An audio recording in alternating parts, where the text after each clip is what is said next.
পরিমাপ অধ্যায়ের আজকের শেষ থিওরি লেকচার। তো এতদিন আমরা অনেক সমুদ্র পার করে এসেছি, অনেক নতুন নতুন জিনিস জেনেছি। তো আজকে হোপফুলি আমাদের থিওরিটা শেষ হয়ে যাবে। তো আজকে যে টপিকগুলো আমরা ডিসকাশন করব, সেই টপিকগুলো আমরা এক পলক দেখে নিই। আমরা প্রথমে আয়তন পরিমাপ করব। আমাদের ভরের পরিমাপ হয়ে গিয়েছিল, দৈর্ঘ্যের পরিমাপ হয়ে গিয়েছিল। আজকে আমরা প্রথমে আয়তন পরিমাপ করব। আয়তন পরিমাপক হিসাবে আমরা কার কোন ইনস্ট্রুমেন্ট কে জাজ করব, সেটাই হলো মাপক চোঙ। সেই মাপক চোঙের আমরা সীমা পড়ব, ত্রুটি পড়ব, আর কি কি ধরনের উদাহরণ হতে পারে বা এর ইউজেস কি কি সেগুলো পড়ব। আর এখানে একটা ইম্পর্টেন্ট জিনিস, সেটি হলো লম্বন ত্রুটি বা প্যারালাক্স, সেটি সম্পর্কে জানবো। আচ্ছা, তারপরে তুলাযন্ত্র আর মাপক চোঙ। তুলাযন্ত্র আগের দিন আমরা পড়েছিলাম, আজকে মাপক চোঙ পড়ব। সেটি ইউজ করে কি করে কোনো বস্তুর তরলের ঘনত্ব নির্ণয় করতে হবে, তরলে নিমজ্জিত একটি বস্তুর ঘনত্ব নির্ণয় করতে হবে, তরল নিমজ্জিত একটি বস্তুর আয়তন নির্ণয় করতে হবে, নিমজ্জিত এবং তরলে দ্রবীভূত হয় না এমন বস্তুর ক্ষেত্রে কি হবে, যেটা দ্রবীভূত হয়ে যায় সেই ক্ষেত্রে কি হবে, সেটাও আমরা জানবো। মানে মাপক চোঙ সম্পর্কে আমরা A to Z জানবো। আচ্ছা, তারপরে আমরা চলে আসবো সময় পরিমাপক। এটি খুব ইম্পর্টেন্ট একটা টপিক। এটা আমরা খুব ডিটেলসে যাব না, বাট যতটা জানার দরকার সেটা আমরা অবশ্যই জানবো। তার সময় পরিমাপক হিসাবে আমরা সময় পরিমাপের একক আমরা পড়েছিলাম, এবার আমরা পরিমাপক পড়বো, মানে যে যন্ত্র দ্বারা সময়কে পরিমাপ করা যায়। তার জন্য আমরা ঘড়িকে পড়বো। কি ধরনের ঘড়ি? বালু ঘড়ি, জল ঘড়ি, সূর্য ঘড়ি, যেগুলো আগে ইউজ করা হতো। বর্তমানকালে কি কি ইউজ করা হয়? দোলন ঘড়ি, হাত ঘড়ি, quartz clock, atomic clock, metronome, stop watch, এইগুলো সম্পর্কে আমরা ব্রিফলি জানবো। তাহলে আমরা প্রথমে শুরু করে দিই মাপক চোঙ থেকে। আচ্ছা, লেকচার শুরু করার আগে জানিয়ে দিই, ভিডিও দেখা শেষ হয়ে গেলে অবশ্যই কমেন্ট বক্সে ডান লিখে দেবে। আর কোনো ডাউটস থাকলে নাম্বার দেয়া আছে, আমাদের টেলিগ্রাম লিংক দেয়া আছে চ্যানেলে, সেটিতে কন্ট্যাক্ট করে সেখানে যুক্ত থাকবে। লেকচারের নোট বা পিডিএফ জানার দরকার থাকলেও সেখানে যুক্ত হবে। ঠিক আছে, তাহলে শুরু করা যাক। তাহলে যে টপিকটা সম্পর্কে আমরা প্রথমে জানবো সেটি কি? মাপক চোঙ। আয়তন পরিমাপক। আয়তন পরিমাপক হিসাবে কাকে নিলাম আমরা? Measuring cylinder. মেজারিং সিলিন্ডার বা মাপক চোঙ, তাই তো?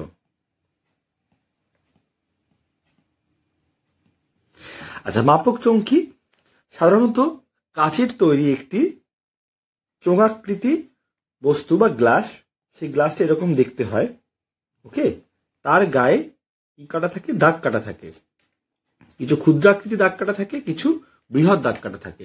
যে ক্ষুদ্রাকৃতি দাগগুলো থাকে সেগুলোর মধ্যে গ্যাপ সাধারণত 1 ml বা 1 cc হয়। তাহলে ক্ষুদ্রতম ঘর কত? ক্ষুদ্রতম ঘর কত? ক্ষুদ্রতম ঘর ইকুয়াল টু 1 মিলিলিটার বা 1 সিসি। আচ্ছা, 1 সিসি মানে 1 ঘন সেন্টিমিটার বা সেন্টিমিটার কিউব। এই 1 ml ইকুয়াল টু 1 সিসি, তার প্রমাণ আমরা আগের লেকচারে দেখে নিয়েছি অলরেডি, এটা আমি এখন করছি না।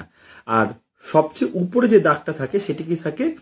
1 ml যদি ক্ষুদ্রতম ঘর হয়, তাহলে বৃহত্তম ঘরের পরিমাণ হয় 100 ml। তাহলে সাধারণত কোনো একটা মাপক চোঙের সর্বনিম্ন আর সর্বোচ্চ যে পরিমাপ করা যায় তাদের মধ্যে 100 গুণ থাকে। ঠিক আছে, মানে সর্বনিম্ন যদি x ইউনিট মেজার করা যায়, তাহলে সর্বোচ্চ 100x ইউনিট মেজার করা যায়। অর্থাৎ ক্ষুদ্রতম ঘর যদি, সাধারণত গল্প বলছি, হ্যাঁ, যদি 1 ml হয়, তাহলে বৃহত্তম ঘর কত বা সর্বোচ্চ পরিমাপের সীমা কত? 100 ml। 100 গুণ হয় সবসময়। ঠিক আছে, আর ক্ষুদ্রতম ঘর যদি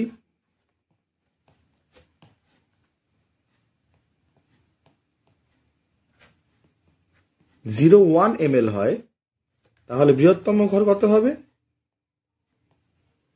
বৃহত্তম ঘর হবে 100 গুণ 0.1 ml ইকুয়াল টু 10 ml। ঠিক আছে, মানে ছোট মাপক চোঙ। আচ্ছা, এটা হলো মাপক চোঙের বেসিক ফান্ডা।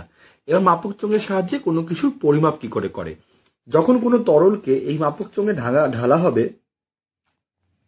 তখন কি করবে, সেই তরলটা একটি নির্দিষ্ট স্থান দখল করবে। যে স্থান দখল করবে সেই স্থানে আমাদের যে দাগটা কাট করেছে সেই দাগটার আমরা মাপটা নিলেই কি হবে, তরলের আমরা মাপ পেয়ে যাব। এই অবধি একদম ইজি, এতে কোনো জটিল ব্যাপার নেই। জটিল ব্যাপার কোথায় আসছে, কখন আসছে দেখো,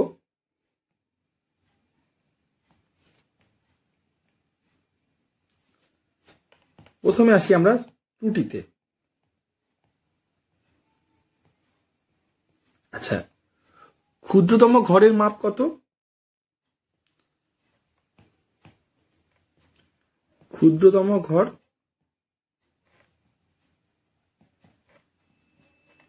কত বললাম, 1 ml। আচ্ছা, এর মানে ত্রুটি কত? এর মানে ত্রুটি হলো ±1 ml। মানে লাস্টের ±1 ml আমরা সঠিকভাবে কোনোদিনই পরিমাপ করতে পারবো না। 55.5 আছে নাকি 55.6 আছে সেটি আমরা লাস্টের কোনোভাবে শিওর হয়ে বলতে পারবো না, কারণ আলটিমেটলি লাস্ট যে একটা ঘর থাকে তার একটু বড় বা একটু ছোট আমাদের মানটা থাকে।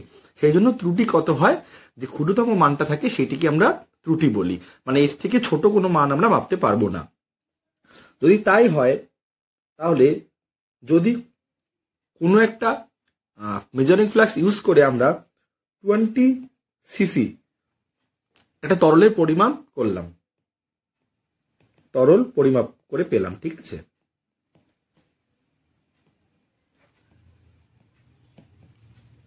তাহলে প্রকৃত পাঠ কত হবে আমরা লিখি,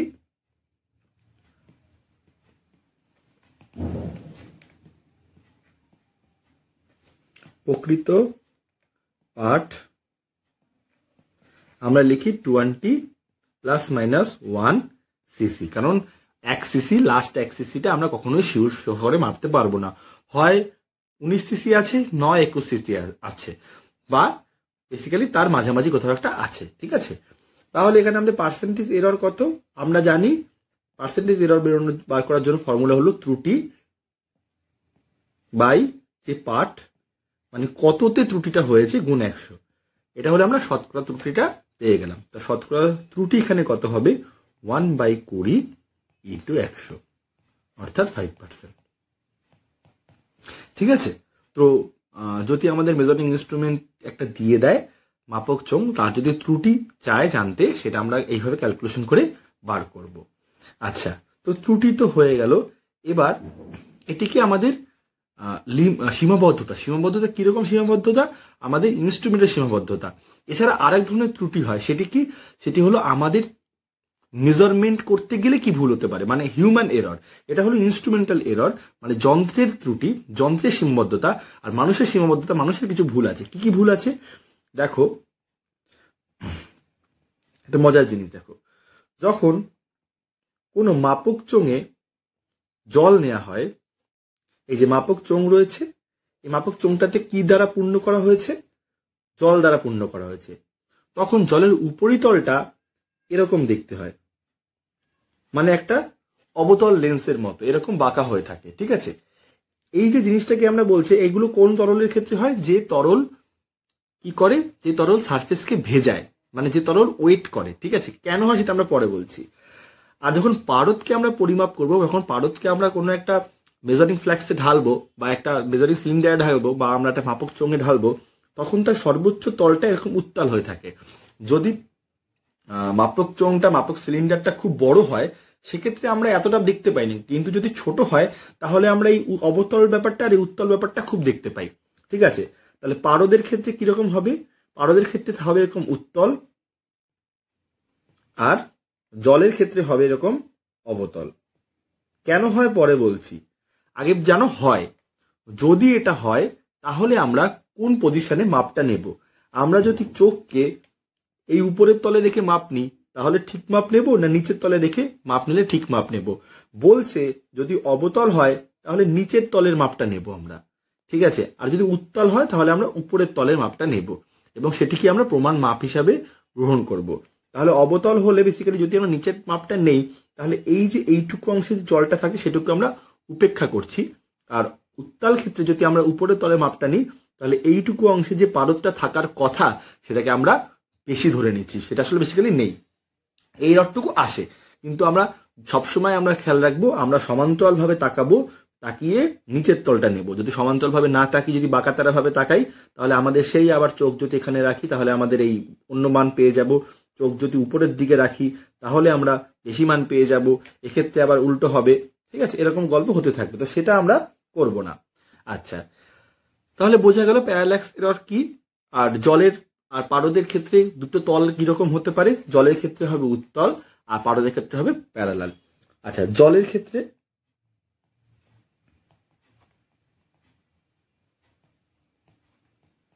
উত্তল উপরিপৃষ্ঠ, ঠিক আছে।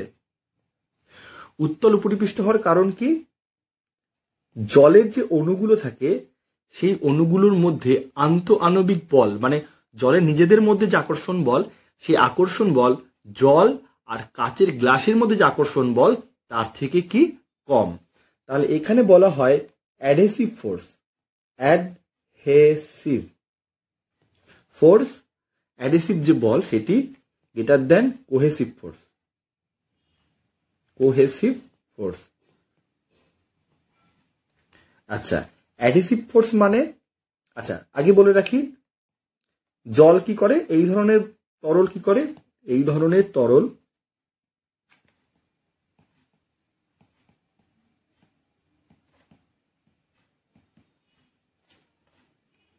সারফেসকে, মানে যে স্পর্শতল, সেই স্পর্শতলকে ভেজায়।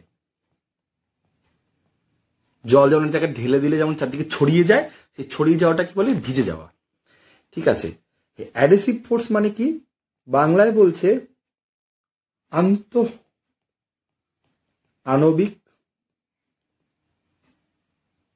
বল,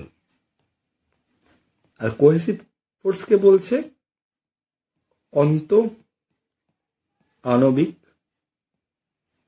বল। আচ্ছা, আন্তঃআণবিক বল বলতে অ্যাডিসিভ মানে আমরা কি বোঝাই, অ্যাডিসিভ মানে আঠা, আঠা মানে কি, দুটো আলাদা আলাদা জিনিসের কি হয় আকর্ষণ বল। মানে জলের সাথে, জলের যে অণু, জলের অণুর সাথে কার আকর্ষণ বল, সাথে কাচের অণুর বা গ্লাসের অণুর, ঠিক আছে, কাচের অণুর আকর্ষণ। আর অন্তঃআণবিক বল মানে কি, জলের অণুদের নিজেদের মধ্যে আকর্ষণ বল, জলের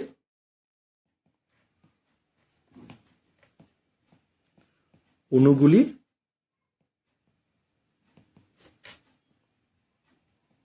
মধ্যে আকর্ষণ বল। ঠিক আছে, তোমরা মোটামুটি ভাবে কি বুঝে নিতে পারো, তোমরা ধরে নিতে পারো যে যদি কাচের অণুগুলো, দেখো এই যে কাচের গায়ে যে অণুগুলো রয়েছে, কাচের যে অণু, তারা যদি জলকে বেশি আকর্ষণ করে জলের অণুগুলোর থেকে, তাহলে তারা কি করবে, জলের অণুগুলোকে টেনে উপরের দিকে তুলে দিচ্ছে, টেনে উপরের দিকে তুলে দিচ্ছে, সেই জন্য কি হচ্ছে, তলটা অবতল হয়ে যাচ্ছে। মানে এই জলের অণুগুলো নিজেদেরকে যত জোরে টানছে তার থেকে কাচটা বেশি জোরে টানছে, সেই জন্য কাচটা কি হচ্ছে, উপরের দিকে জলটাকে তুলে দিচ্ছে। ঠিক আছে, মোটামুটি বোঝা গেল। এটা হলো আমাদের এই ভাষায় বোঝা, পরে হায়ার ক্লাসে অনেক ডিটেলসে বোঝা যাবে। আচ্ছা, আর পারদের ক্ষেত্রে কি হচ্ছে, ঠিক উল্টোটা হচ্ছে। সেক্ষেত্রে কি হচ্ছে, cohesive force greater than adhesive force, মানে আন্তঃআণবিক বল গ্রেটার দেন অন্তঃআণবিক বল, সরি অন্তঃআণবিক বল গ্রেটার দেন আন্তঃআণবিক বল। মানে জলের এখানে পারদের অণুগুলোর পারস্পরিক আকর্ষণ বল জলের আর কাচের, পারদ আর কাচের অণুগুলির থেকে বেশি। ঠিক আছে, আর একবার বলে দিচ্ছি, এক্ষেত্রে পারদের অণুগুলির পারস্পরিক আকর্ষণ বল পারদ ও কাচের অণুগুলির থেকে বেশি, অর্থাৎ পারদ আর অণুগুলির পারস্পরিক আকর্ষণ বল মানে কি হচ্ছে, এই দিকে টানছে পারদের অণুগুলো নিজেদেরকে, আর কাচ কি করছে, এই দিকে টানছে।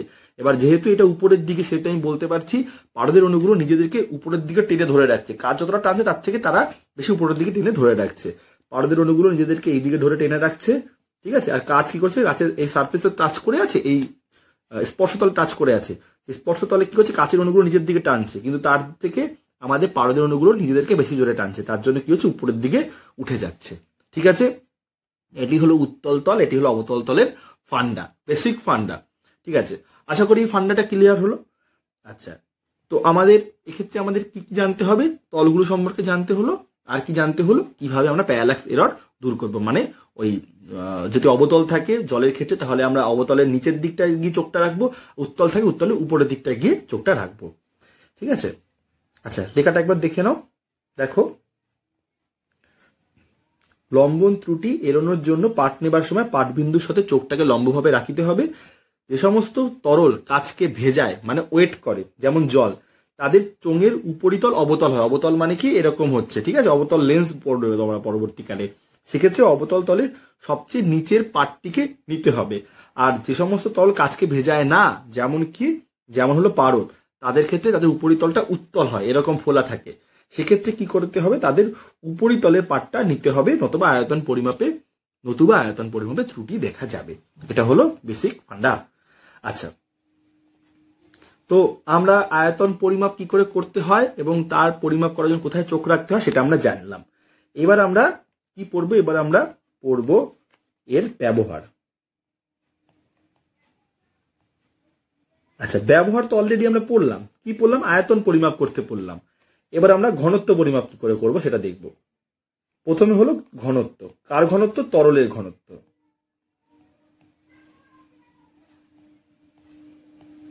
তরলের ঘনত্ব। আচ্ছা, তরলের ঘনত্ব কি করার দরকার? ঘনত্ব মানে কি? ভর বাই আয়তন। তাহলে ঘনত্ব বার করার জন্য ভরকে মাপতে হবে, আয়তনকে মাপতে হবে। ভরকে কি করে মাপবো? ভর। তরলের ভরকে কি করে মাপবো? তরল তো আর এরকম ভাবে নিয়ে আমি তুলাযন্ত্রে রেখে দিতে পারবো না, তাকে একটা পাত্রে রাখতে হবে। সেই পাত্রটা কি? সেই পাত্রটা হলো গিয়ে আমাদের মাপক চোঙ। তাহলে প্রথমে একটা মাপক চোঙ নেব।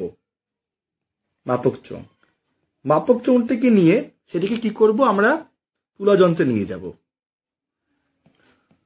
তুলাযন্ত্রে নিয়ে গিয়ে মাপক চোঙের আমরা একটা ভর মাপলাম, সেটি মনে করলো M1। M1 একক কি দেবে? M1 একক কি লিখো, ঠিক আছে, কেজি বা গ্রাম কিছু একটা হবে, M1 একক দিলাম। এবার মাপক চোঙের ভরটা আমরা পেয়ে গেলাম, ঠিক আছে, বা জলের বোতলটা আমরা ভর পেয়ে গেলাম যে জলের বোতলটা রাখবো। তারপরে মাপক চোঙের মধ্যে কি দিলাম? মাপক চোঙের মধ্যে আমরা তরলটাকে অ্যাড করলাম, যোগ করলাম, মানে মাপক চোঙ প্লাস তরল। মাপক চোঙের মধ্যে তরলটা ভরে সেটিকে আমরা তুলাযন্ত্রে নিয়ে গেলাম। নিয়ে যাওয়ার পরে মেপে যে ভরটা পেলাম, সেই ভরটি মনে করো M2 একক।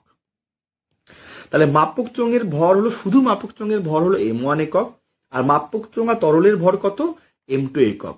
অর্থাৎ তরলের ভর কত? M2 মাইনাস M1 একক, ঠিক আছে, কেজি বা গ্রাম। আচ্ছা, তরলের ভর পেয়ে গেলাম। আর তরলের আয়তন আমরা কিভাবে মাপবো? তরলের আয়তন আমরা খুব ইজিলি কোথা থেকে মাপবো? মাপক চোঙ দিয়ে মাপবো। তরলের আয়তন মনে করো V একক। তাহলে ঘনত্ব কত? ঘনত্ব equal to M2 minus M1 by V। উপরে কি? ভরের একক, আর নিচে কি? আয়তনের একক।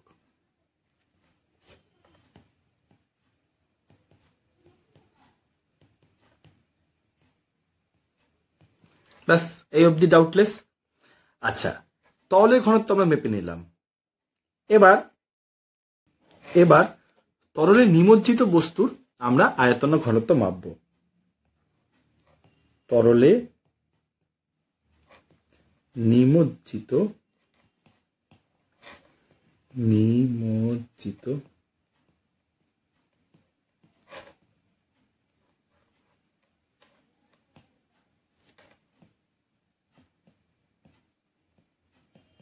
বস্তুর আয়তন ও ঘনত্ব নির্ণয়।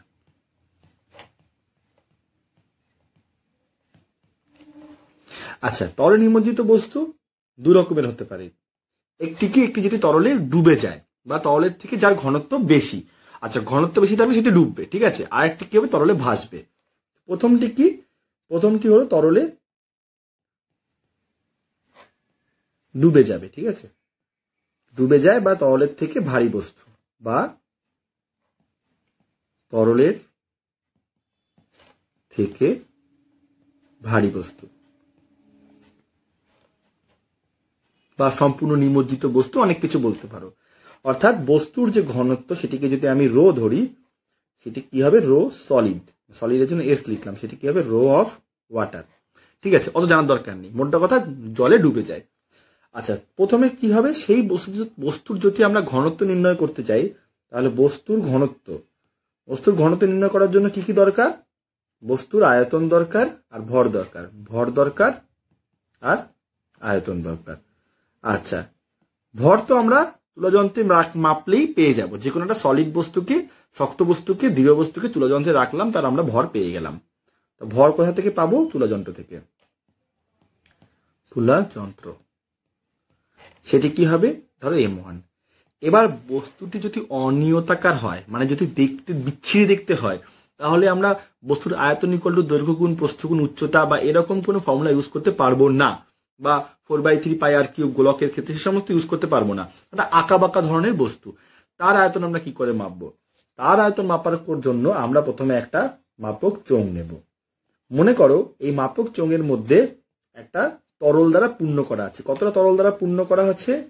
মনে করো V1 দাগ অবধি তরল দ্বারা পূর্ণ করা আছে।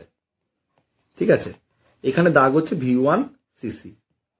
এবার যে বস্তুটা আছে, সেই বস্তুটাকে কি করবো? আমরা এই তরলের মধ্যে ফেলবো। এরকম ধরনের বস্তুটা আছে, তরলের মধ্যে ফেলবো, পড়লো। যেই তরলের মধ্যে পড়লো, সেই কি করবে? ওই বস্তুটা তরলের সমান আয়তনকে অপসরণ করবে, মানে তরলটা উপরের দিকে উঠে যাবে। কতটা আয়তন উঠে যাবে? হলো মনে করো V2cc হলো।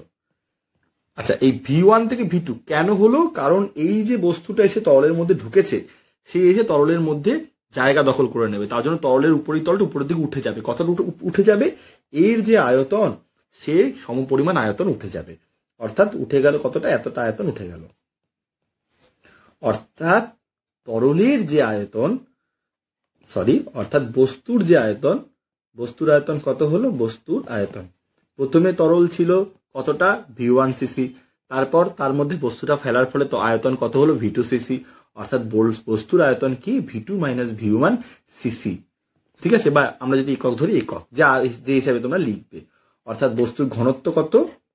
বস্তুর ঘনত্ব ইকুয়াল টু আমাদের M1/V2 - V1। উপরটা যদি গ্রাম হয় তাহলে গ্রাম পার সিসি, আর যদি কিলোগ্রাম হয় কিলোগ্রাম পার সিসি, সেটাকে আমাদের মিটার কিউবে নিয়ে যেতে হবে বা লিটারে নিয়ে যেতে হবে, যেটা তোমরা চাও। এককটা তোমাদের উপর ছেড়ে দিলাম। তাহলে এই যে ইউজগুলো কেন করছি? অঙ্ক করার ক্ষেত্রে ইউজগুলো লাগবে। আচ্ছা, এটা হলো প্রথম ক্ষেত্র। দ্বিতীয় ক্ষেত্র কি? দ্বিতীয় ক্ষেত্র হলো, এবার বস্তুটি তরলের থেকে হালকা। বস্তুটি তরলের থেকে হালকা। আচ্ছা, বস্তু যদি তরলের থেকে হালকা হয়, তাহলে বস্তুর যে ঘনত্ব, সেটি কি হবে? তরলের ঘনত্ব থেকে কম। অর্থাৎ বস্তুটি তরলে ভাসলে এই যে এখানে কি হয়েছিল? এখানে ডুবে গেছিল বলে জলতলটা উপরে উঠেছিল। কিন্তু যদি ভাসে, তাহলে তো সে তো তরলের মধ্যে পুরোটা ঢুকছে না। যদি পুরোটা না ঢুকে, তাহলে সেই পরিমাণ তরলকে অপসরণ করছে না। সেই পরিমাণ তরলকে অপসরণ না করে, তাহলে আমরা কি করে মাপবো? তখন আমরা একটা নিমজ্জকের সাহায্য নেব। নিমজ্জক মানে কি? একটা ভারী বস্তু। মনে করো আমরা একটা শোলা বা একটা থার্মোকলকে ওয়েট করতে চাই, থার্মোকলের টুকরো। হ্যাঁ, এই থার্মোকলের টুকরোটা আমরা কি জানি? জলের মধ্যে ভাসে। এবার কি করলাম? এর সাথে একটা ইটকে বা একটা ভারী লোহার পিণ্ডকে আমরা এর সাথে আটকে দিলাম, দিয়ে ভালো করে সুতো দিয়ে বেঁধে দিলাম। যে সুতো দিয়ে বেঁধে দিলাম, ওর কি হচ্ছে? ভারী হয়ে যাচ্ছে। এবার যখন জলে ফেলবো, ওটা সেখন ডুববে। এবার সেইটা কি করে ইউজ করব? দেখো, খুব সোজা। প্রথমে যে বস্তুটিকে আমরা মাপবো, সেই বস্তুটি আমরা কি করব? তুলাযন্ত্র থেকে ভর নেব। তাহলে ভর প্রথমে নিলাম কত? তুলাযন্ত্র থেকে ভরটা নিলাম। ভরটা কত? মনে করো এম একক বা এম গ্রামই লিখি। এখানে বারবার একক লিখছি, এবার গ্রাম লিখো। ঠিক আছে, একই কথা। এবার প্রথমে যে ভারী বস্তুটার আমরা কি নির্ণয় করব? আমরা যে ভারী বস্তুটার সাহায্যে আমরা কি নির্ণয় করবো? যে ভারী বস্তুটার সাহায্যে আমরা বস্তুর আয়তন নির্ণয় করবো, সেই ভারী বস্তুটা প্রথমে আমরা ধরো এই লোহার এই বলটা, এই লোহার একটা বল, সেটিকে আমরা প্রথমে তরলে নিমজ্জিত করলাম। নিমজ্জিত করার আগে এর সাথে কি হবে, একটি মোম লাগানো সুতোকে আমরা পেঁচিয়ে দেবো, যে সুতোটা দিয়ে আমরা আস্তে আস্তে করে ড্রপ করব। কেন মোম লাগানো সুতো? যাতে সুতোটা কোনো জলকে অ্যাবজর্ব না করে বা শোষণ না করে। তাহলে যখন এই বস্তুটাকে প্রথমে ধরো তরল তল থাকলো V1, এবার প্রথমে এই যে নিমজ্জককে যখন চোবানো হলো তখন মনে করো তরল তলটা উঠে দাঁড়ালো গিয়ে V2-তে। আচ্ছা, এটাকে আমরা নীল কালি দিয়ে দেখাই, V2, ঠিক আছে। প্রথমে ছিল V1 হলো কালো কালি, তারপরে তখন আমরা নিমজ্জকটা ইউজ করলাম, তখন হলো গিয়ে কত, V2। অর্থাৎ নিমজ্জকের যে আয়তন, নিমজ্জকের আয়তন আমাদের কাজে লাগবে না, দরকার নেই জানা, ঠিক আছে। নিমজ্জককে যখন চাপানো হলো তখন তার আয়তন হলো, জলের আয়তন হলো কত, V2। এবার নিমজ্জকের সাথে আমরা থার্মোকলটাকে বেঁধে দিলাম বা হালকা বস্তুটাকে বেঁধে দিলাম। তারপর যখন চোবালাম, মানে এই ভারী বস্তুটা তার সাথে একটা শোলাকে আমরা আটকে দিয়ে দড়ি দিয়ে বেঁধে সুতো দিয়ে আস্তে আস্তে করে নামিয়েছি। তারপর যখন আমরা চোবালাম তখন আমাদের মনে করো আয়তনটা দাঁড়ালো গিয়ে কত, V3। আচ্ছা, এর মানে কি? এর মানে এই V2 মাইনাস V1 হলো গিয়ে এই যে আয়তনটা, এই আয়তনটা ছিল গিয়ে আমাদের কিসের আয়তন? আমাদের ছিল নিমজ্জকের আয়তন, নিমজ্জক। কিন্তু এই যে আয়তনটা, উপরের যে আয়তনটা, ঠিক আছে, এই যে এইটুকু আয়তন মানে কত, V3 মাইনাস V2, সেটি নিমজ্জকের সাথে শোলাটাকে বাঁধার পরেই তো হয়েছে। অর্থাৎ V3 মাইনাস V2টা কি, কিছুই না, থার্মোকলের আয়তন বা হালকা বস্তুর আয়তন। অর্থাৎ হালকা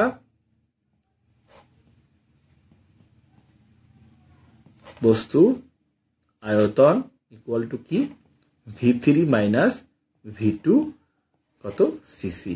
অর্থাৎ ঘনত্ব কত হবে, যদি আমরা ঘনত্ব মাপতে চাই, M/V3 মাইনাস V2। আচ্ছা, এই প্রত্যেকটা ক্ষেত্রে মনে রাখতে হবে যে তরলটা আমরা ইউজ করছি, ধরো জল, সেই জলে এই যে সলিডটা আমরা দিচ্ছি বা যে বস্তুটার আমরা ঘনত্ব মাপতে চাচ্ছি, সেই বস্তুটা তরলে কি হচ্ছে, দ্রবীভূত নয়। আচ্ছা, তরলে অদ্রবীভূত, কঠিন, ঠিক আছে, কঠিন, হ্যাঁ। কিন্তু যদি আমরা চিনি দিতাম, সেই চিনি কি হতো, চিনি তরলে দ্রবীভূত হয়ে যেত, মানে চিনির অণুগুলো ভেঙে ভেঙে ভেঙে ভেঙে তরলের যে, মানে যদি জল দিতাম, জলে যদি চিনি দিতাম বা লবণ দিতাম, তারা কি করতো, যে জলের যে অণুগুলোর মধ্যে যে গ্যাপ, সেই গ্যাপে গিয়ে এরা কি করতো, বেশি বেঁধে বেঁধে বেঁধে বেঁধে থাকতো। কারণ এরা পোলার অণু, আর জলও পোলার নন পোলার জানার দরকার নেই, মোটা কথা পোলার অণুতে গিয়ে কি হয়, দ্রবীভূত হয়ে যায়, বা জলে চিনি লবণ গলে যায়।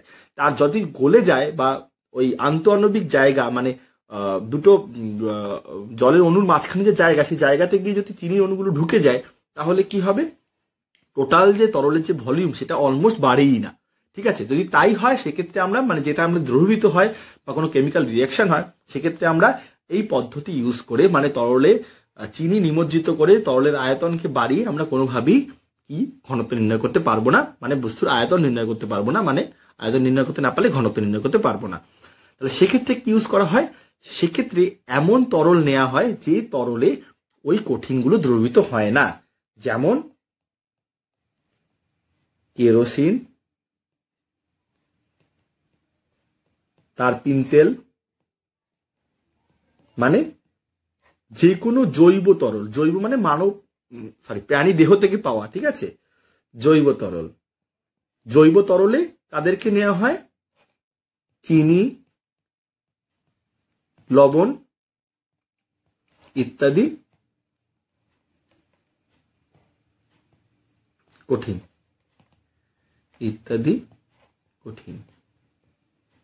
সেই কঠিনগুলো কারা, যারা জলে দ্রবীভূত হয়ে যায়। আচ্ছা, তাহলে আমাদের এখানে আমরা পরিমাপের ত্রুটি, সাধারণ তুলা যন্ত্র, আচ্ছা সবগুলোই মোটামুটি পড়লাম, ঠিক আছে। আচ্ছা, শুধু আয়তন মাপক চোঙের সাহায্যে আয়তন নির্ণয় আমরা পড়ে নিয়েছি। আচ্ছা, আরেকটা জিনিস দেখো, বলছে একটি আয়তন মাপক চোঙের প্রত্যেকটা ছোট ছোট দাগ কত, ছোট ছোট দাগ হলো গিয়ে ধরো 2 সিসি, যেটা আমরা 1 সিসি পড়েছিলাম। যদি ক্ষুদ্রতম দাগ 2 সিসি হয়, আর সেখান থেকে ধরো আমরা পরিমাপ করছি কত, 25 সিসি, বলছে তাহলে সম্ভাব্য শতকরা ত্রুটি কত। আচ্ছা, এখানে ক্ষুদ্রতম মান কত, ক্ষুদ্রতম ঘরের মান কত, 2 সিসি। 2 সিসি যদি 2 সিসি যদি ক্ষুদ্রতম ঘরের মান হয়, তাহলে এরর বা ত্রুটি কত, সম্ভাব্য ত্রুটি কত? ত্রুটি হলো ±2 সিসি, কারণ আমরা বলেছিলাম ক্ষুদ্রতম ঘরের মাপই হলো গিয়ে আমাদের কি, আমাদের এরর, বা হ্যাঁ ক্ষুদ্রতম ঘরের মাপই হলো আমাদের এরর। তাহলে পার্সেন্টেজ ত্রুটি বা শতকরা ত্রুটি কি করে বার করব? 2/25 × 100%, অর্থাৎ 8%। ঠিক আছে, তো এইভাবে আমরা অঙ্কগুলো করব। তাহলে আমাদের যদি এরকম কোনো অঙ্ক দিয়ে দেয় যেখানে আমাদের ক্ষুদ্রতম ঘরের মানগুলো চেঞ্জ করে দিয়েছে, তাহলে আমরা সেই সিচুয়েশনে কিভাবে অঙ্কগুলো করতে হবে সেটা আমরা বুঝে গেলাম। আচ্ছা আচ্ছা, আরেকটা জিনিস, যে আয়তমাপক চোঙের সাহায্যে কি করে কল থেকে জল পড়ার হার নির্ণয় করবে। ধরো তোমার কাছে একটা কল আছে, সেই কলটা থেকে তুমি কতটা জল পড়ছে সেটা তুমি নির্ণয় করতে চাও। ঠিক আছে, কতটা জল পড়ছে, কি করবে? কলের নিচে একটা আয়তমাপক চোঙ এনে রাখবে, তাতে স্টপ ওয়াচ নেবে, সাথে একটা স্টপ ওয়াচ নিয়ে স্টপ ওয়াচে ধরো মনে করো 20 সেকেন্ড টাইম তুমি দেখলে 20 সেকেন্ডে কতটা জল ভর্তি হচ্ছে সেটাকে তুমি দেখলে। মনে করো V1 cc জল ভর্তি হচ্ছে, আর মনে করো এখানে T সেকেন্ড সময় তুমি স্টপ ওয়াচটা দেখেছো, চালিয়ে দিলে করে T সেকেন্ড হলো, স্টপ ওয়াচ বন্ধ করে দিলে, আয়তনবাবক চোঙটাকে ওখানে সরিয়ে নিলে, যতটা তরল হলো সেই তরলটাকে T দিয়ে ভাগ করে, তাহলে আমি কি পাবো? জল পড়ার হার পাবো। হার মানে কি? কত সময় কতটা জল, কতটা ভলিউমের জলটা আমরা বেরোচ্ছে, মানে cc/সেকেন্ড। ঠিক আছে, এটি কি তরলের হার, মানে কত হারে তরল বেরোচ্ছে একটা কল থেকে। ঠিক আছে, এটা আমরা এভাবে মাপবো। আচ্ছা,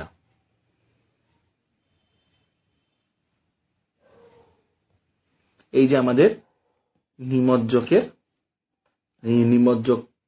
আমাদের কি হচ্ছে, কঠিন বস্তুকে নামাচ্ছে, নামানোর জন্য এই যে তরলতাল উপরে উঠে যাচ্ছে, উঠে গেলে সেই মাপটি নিচ্ছে, সেই মাপটি থেকে আমাদের কি হচ্ছে, এই বস্তুটা, এই যে বস্তুটা, সেই বস্তুটা কি হচ্ছে, ভর পেয়ে যাচ্ছে। আচ্ছা, তো আমাদের একটা বড় অংশ শেষ হয়ে গেল, সেটি কি, মাপক চোঙ আমরা শেষ করে ফেললাম। এবার আমরা কোথায় আসবো? এবার আমরা আসবো সময় পরিমাপের ক্ষেত্রে। দেখো, সময় কাকে বলে জিজ্ঞাসা করলে বড় বড় সায়েন্টিস্টরাও ভিমড়ি খাবে, তো এটা নিয়ে অত মাথা ঘামানোর দরকার নেই। তো সময়কে কেউ ফোর্স ডাইমেনশন বলে, কেউ সময়কে ধ্রুবক মনে করে, নিউটনীয় ফিজিক্সের সময়টা কনস্ট্যান্ট, আবার সময় গ্র্যাভিটির ক্ষেত্রে সময় কনস্ট্যান্ট নয়। যাই হোক, কত জেনে লাভ নেই। মোটা কথা, সময় হলো এমন একটা জিনিস যেটা দ্বারা আমরা দুটো ঘটনার মধ্যে একটা মিল খুঁজে পাই। কি মিল খুঁজে পাই? দেখো, যে কোন সময় কাকে বলে? দেখো, যে পরিমাপযোগ্য বিষয়ের সাহায্যে মানুষ তার পারিপার্শ্বিক বা মহাবিশ্বে সংঘটিত ঘটনাগুলো পর্যবেক্ষণ লিপিবদ্ধ করার কাজ করে, তাকেই কি বলছে? সময় বলছে। ঠিক আছে, আচ্ছা, এক্সপ্লেন করার দরকার নেই কোনো। বৈজ্ঞানিক দৃষ্টিকোণ থেকে সময়কে কি বলছে? দুটি ঘটনা, এই দুটি ঘটনা যখন সংঘটিত হয়, তাদের মধ্যে যে গ্যাপ, মানে দুটি ঘটনাকে আমরা আলাদা করে কিভাবে বলছি, সেটি কি? সেটি হলো আমাদের সময়। দুটি রাশির সংগঠিত হওয়ার মধ্যে যার পার্থক্য হচ্ছে। ঠিক আছে, এখন একটা ঘটনা ঘটলো, কিছুক্ষণ পরে একটা ঘটনা ঘটলো, কিছুক্ষণটাই হলো গিয়ে কি? সময়। আচ্ছা, এবার সময়টা আমাদের দরকার নেই, আমাদের এখন দরকার কি? সময় পরিমাপক যন্ত্র। আচ্ছা, প্রাচীনকালে কি করতো? সময় পরিমাপক যন্ত্র হিসেবে কোন রকমের প্রাকৃতিক ঘটনাকে ইউজ করা হতো, মানে সেক্ষেত্রে কোনো রকমের নির্দিষ্ট তন্ত্র ছিল না। সেগুলো কি কি ছিল? কখনো সূর্যকে ইউজ করা হতো, কখনো বালু ঘড়ি ইউজ করা হতো, কখনো জলঘড়ি ইউজ করা হতো। সেগুলো কি করে কাজ করে একটু দেখে নাও। দেখো, বালু ঘড়িতে কি করতো? বালু ঘড়িতে দুটো বালির ফানেল থাকতো, উপরে আর নিচে দুটো ছোট ছোট ছোট ছোট ফানেল, তার মধ্যে একটা ছোট্ট সংযোগ থাকতো, উপরে বালি দ্বারা পূর্ণ করতো। সেই বালিটা কত সময়ে, বালিটা নির্দিষ্ট সময় মনে করো নিচে ভর্তি হয়ে যাচ্ছে, সেই সময়টাকে মনে করলো T ঘন্টা।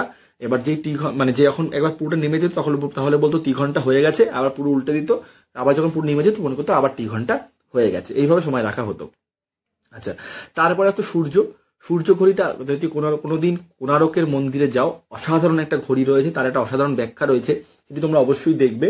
ঠিক আছে, আচ্ছা, সেক্ষেত্রে কি হতো? সূর্যের আলোটা কখন কোন দিকে পড়বে, তো আমরা মোটামুটি এখানে 12টা ভাগ করতাম সময়কে 12টা ভাগ করার জন্য সূর্যের আলোটা যখন যেই দিকে পড়বে, যেই দিকে ছায়াটা পড়বে, এখানে একটা ত্রিভুজকে রাখতো সূর্যের একটা দিকে, একটা প্লেট, তার উপর একটা ত্রিভুজ আকৃতি একটা শিং রয়েছে মনে করো। এবার সূর্যের আলোটা, সূর্য তো চারদিকে আকাশ থেকে ঘুরবে, এবার এই যে ছায়াটা কোন পয়েন্টে গিয়ে কাট করবে, সেটি হলো কখনকার টাইম। আচ্ছা, সূর্যঘড়ির সবচেয়ে বড় সমস্যা ছিল গিয়ে কি, এটা শুধু দিনের বেলায় কাজ করতো, রাতের বেলা কোনোভাবেই কাজ করতো না। আচ্ছা, তারপরে আসলো কি জল ঘড়ি। জল ঘড়িটা কি হতো? জল ঘড়িটা দেখো, জল ঘড়িটা জলের অন্তর্মুখী আর বহির্মুখী প্রবাহকে নিয়ন্ত্রণ করা হতো। কি করা হতো? ধরো তোমার এখানে একটা ফানেল আছে, ঠিক আছে, এই ফানেলটা মনে করো, এই ফানেলের মধ্যে জলকে ঢোকানো হতো। এই ফানেলের নিচে একটা কি আছে? পাইপ আছে। এই পাইপ দিয়ে কতটা জল ভিতরের দিকে ঢুকবে না বেরোবে সেটা কন্ট্রোল করা হতো এটা দণ্ড দ্বারা। এই যে এদিকে কি বলা হতো? এটা হলো কন্ট্রোল রড বা ফ্লো রড। এই দণ্ডটার মাথাটা কি হচ্ছে? এটা চওড়া করা থাকছে। এবার যে মোমেন্টে কি হচ্ছে, এই দণ্ডটা নিচের দিকে চাপছে, তখন এই বালিগুলো বা এই ছোট ছোট কাঠের কণাগুলো কি হচ্ছে? পরস্পর কাছাকাছি চলে আসছে, মানে জল এখান দিয়ে তল এখান দিয়ে কম হারে বেরোচ্ছে। আর যদি খুলে নেয় তাহলে কি হবে? তল বেশি হারে বেরোবে। আর যে এক্সট্রা জলটা থাকবে, এক্সট্রা জলটাই ওভারফ্লো লাইন বা অতিরিক্ত যে লাইনটা থাকে সেই লাইনটা দিয়ে বেরিয়ে যায়। তাহলে এখান থেকে মনে করো একটা জলকে ফেলা হচ্ছে, একটা জলকে ফেলা হচ্ছে, আর এইখান থেকে কতটা জল ভিতরের দিকে ঢুকবে সেটিকে আমরা জানছি। তো এই যে জলটা ভিতরে ঢুকবে, কতটা জল ঢুকবে সেটি আমাদের কাজে লাগবে। এবারে জলটা মনে করো ফোটা ফোটা ফোটা ফোটা করে জলটা এসে কি হচ্ছে? একটা আমরা যে মাপক চোঙটা পড়লাম তেমনই একটা কাঠের পাত্রে এসে বা একটা ধাতুর পাত্রে এসে বা একটা কাচের পাত্রে এসে জমা হচ্ছে। যেই জলটা জমা হচ্ছে, এই জলের উপরে কি হচ্ছে? একটা ভাসমান বস্তুকে রাখা হচ্ছে, মানে যেটা ভাসবে। মনে করো একটা শোলাকে রাখা হচ্ছে, মানে কাঠের টুকরোকে রাখা হচ্ছে। এই যে জলটা যে হারে পড়বে সেই হারে কি হবে? এই জিনিসটা আস্তে আস্তে করে উপরের দিকে উঠবে। এবার ধরে নেওয়া হলো যদি জলটা V1 হয়, ধরো V1 bar second, V1 by T, এই হারে V1 একক per second, V1 CC per second হারে এটা পড়ছে। পড়ার জন্য এই যে উচ্চতাটা উঠছে, উচ্চতাটা কি উঠছে? ধরো মনে করো এল মিটার পার সেকেন্ড উঠছে, ঠিক আছে, মানে 1 সেকেন্ডে এল মিটার উচ্চতায় উঠবে, 1 সেকেন্ডে এল মিটার উচ্চতায় উঠবে। যতটা জল এখানে পড়ছে এখানে কি হবে? ততটা আস্তে আস্তে করে উপরের দিকে উঠবে। যেই উপরের দিকে উঠছে এর সাথে কি যুক্ত করা থাকে? এর সাথে যুক্ত করা থাকে একটা গিয়ারের সাহায্যে।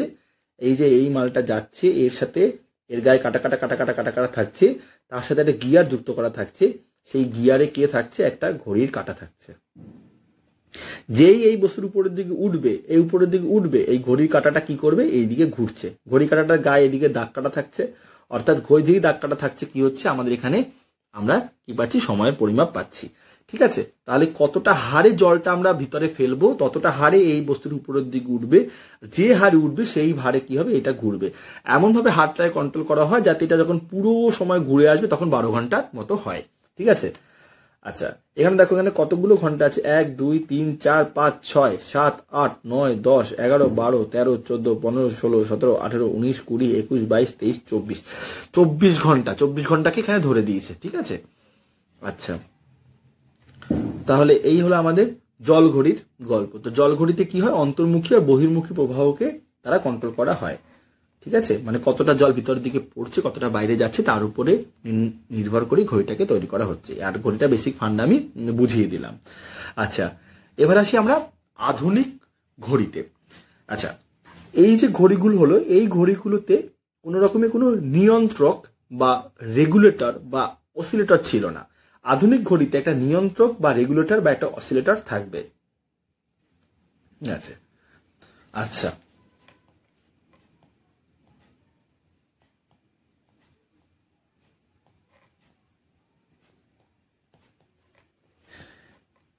প্রথম যে আধুনিক ঘড়িটা আমাদের আইডিয়া এসেছিল সেটি কি ছিল? গ্র্যান্ডফাদার ক্লক বা পেন্ডুলাম ঘড়ি।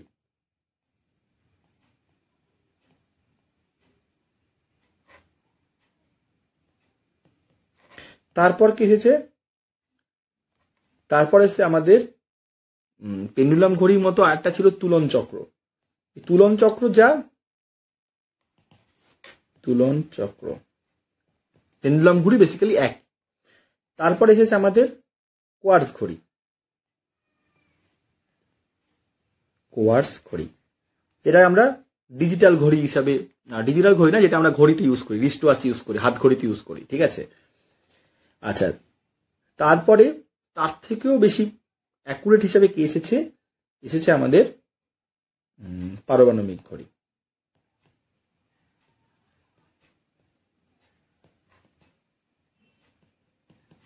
পারমাণবিক ঘড়ি বলতে সিজিয়াম, রুবিডিয়াম এই ধরনের বস্তুকে ইউজ করা হয়েছে।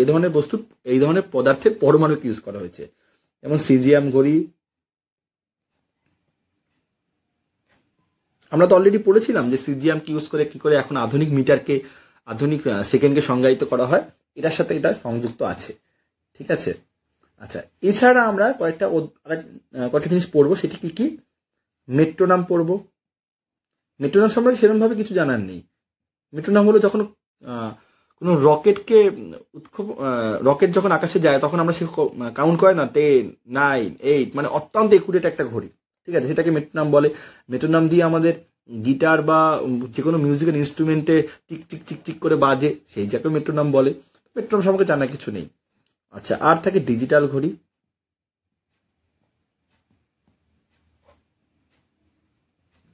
আর হলো স্টপ ওয়াচ।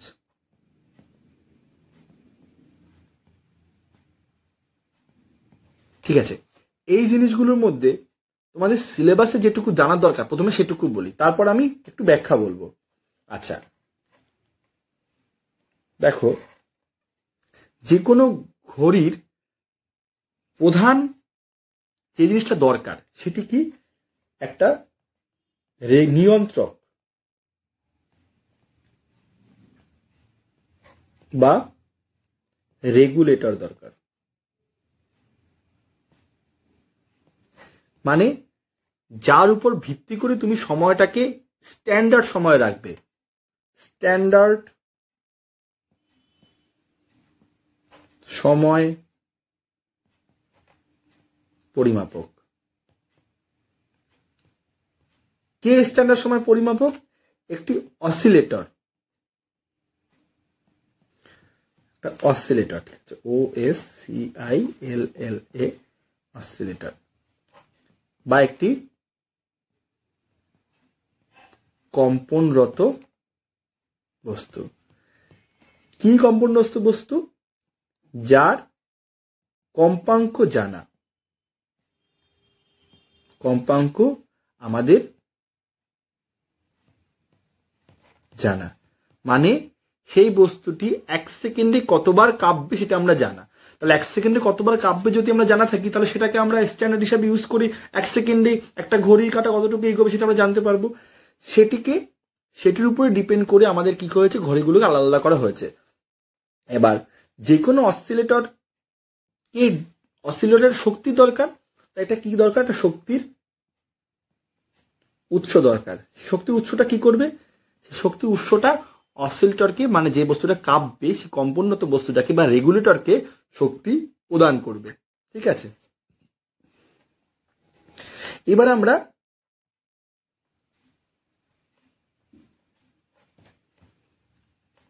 আমরা যে ঘড়িগুলো ইউজ করি সেই ঘড়িগুলোতে কোনটা কিভাবে ইউজ হয়, মানে কোনটাতে কে অসিলেটর কে রেগুলেটর, সেটা আমরা একটু জেনে নিই।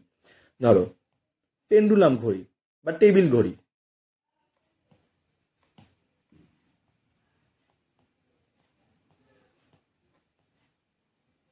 পেন্ডুলাম ঘড়ি। পেন্ডুলাম ঘড়িতে অসিলেটরকে, রেগুলেটর হলো একটি পেন্ডুলাম। এটাকে আমরা গ্র্যান্ডফাদার ক্লক বলি। ঠিক আছে, একটি পেন্ডুলাম যার দোলনকাল কত? 2 সেকেন্ড। 2 সেকেন্ড দোলনকাল। 1 সেকেন্ডের দোলনকাল আমরা ইউজ করি। আচ্ছা, এই পেন্ডুলামের এই দোলনকালটা কার উপর ডিপেন্ড করবে? দোলনকাল ডিপেন্ড করে কার উপর? ডিপেন্ড করে যে দণ্ডটা দিয়ে ঝোলানো থাকে সেই দণ্ডটার দৈর্ঘ্যের উপরে। ঠিক আছে, আমাদের জানার দরকার নেই। আচ্ছা, বাদ দাও, শুধু একটুকু জানা হবে। আর এখানে শক্তি কি সরবরাহ করে? শক্তি সরবরাহ করছে একটি ভারী বস্তু, ভারী দড়ি দিয়ে বা সুতো দিয়ে ঝোলানো বস্তু, বা একটি স্প্রিং, ফ্ল্যাট স্প্রিং বা স্প্রিং। আচ্ছা, আর এক্ষেত্রে কটা কাটা থাকে? 2টো কাটা থাকে, 2টি ঘড়ির কাটা। একটা কি ঘন্টার কাটা,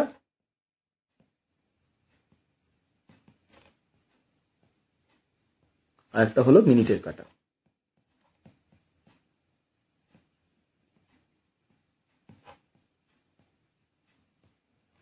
বোঝা গেল? এক্ষেত্রে আর কোনো জাবরার কিছু নেই। আচ্ছা, এই যে পিণ্ডটা কি হবে, এরকম টক টক টক দুলতে থাকবে। এবার দোলার জন্য কি হবে, যদি কোনো বাতাসের বাধা না থাকতো, কোনো ঘর্ষণ বাধা না থাকতো, তাহলে সেটি সারা অনন্তকাল ধরে দুলতো। কিন্তু বাতাসের বাধা, ঘর্ষণ বাধার জন্য কি হচ্ছে, এটা শক্তির সোর্সের দরকার হচ্ছে। সেই শক্তির সোর্সটাই হলো কি আমাদের একটি স্প্রিং বা একটি ভারী বস্তু। সেই স্প্রিংটাকে কি করা হয়, আমাদের চাবি ঘুরিয়ে চার্জ করা হয়। আচ্ছা, তারপর আমাদের চলে আসে হাত ঘড়িতে। হাত ঘড়ি দু রকমের হয়। হাত ঘড়ি যান্ত্রিক হতে পারে, মেকানিক্যাল, অথবা কোয়ার্টজ হতে পারে, বা ইলেকট্রনিক্স যেটা থাকে। ঠিক আছে, যান্ত্রিক যদি হয় সেক্ষেত্রে কি হবে, সেক্ষেত্রে আমাদের একটা একটা পেন্ডুলামের জায়গায় এখানে কি থাকবে, তুলন চক্র বা ব্যালেন্সড হুইল বলে। ঠিক আছে, আচ্ছা, তুলন চক্র বা ব্যালেন্সড হুইলে আমি একটা তোমাদের ছোট একটা ভিডিও দেখাবো। আচ্ছা, পরে আমি জিনিসগুলো বলছি। আর এক্ষেত্রে ঘড়ির কাটা থাকে তিনটে। কে? ঘন্টা, মিনিট, সেকেন্ড। আচ্ছা, আর কোয়ার্টজ হাত ঘড়ি যেটা থাকে, সেখানে সময় রক্ষক কে করে, কোয়ার্টজ হাত ঘড়ি, সেখানে একটি কোয়ার্টজ ক্রিস্টাল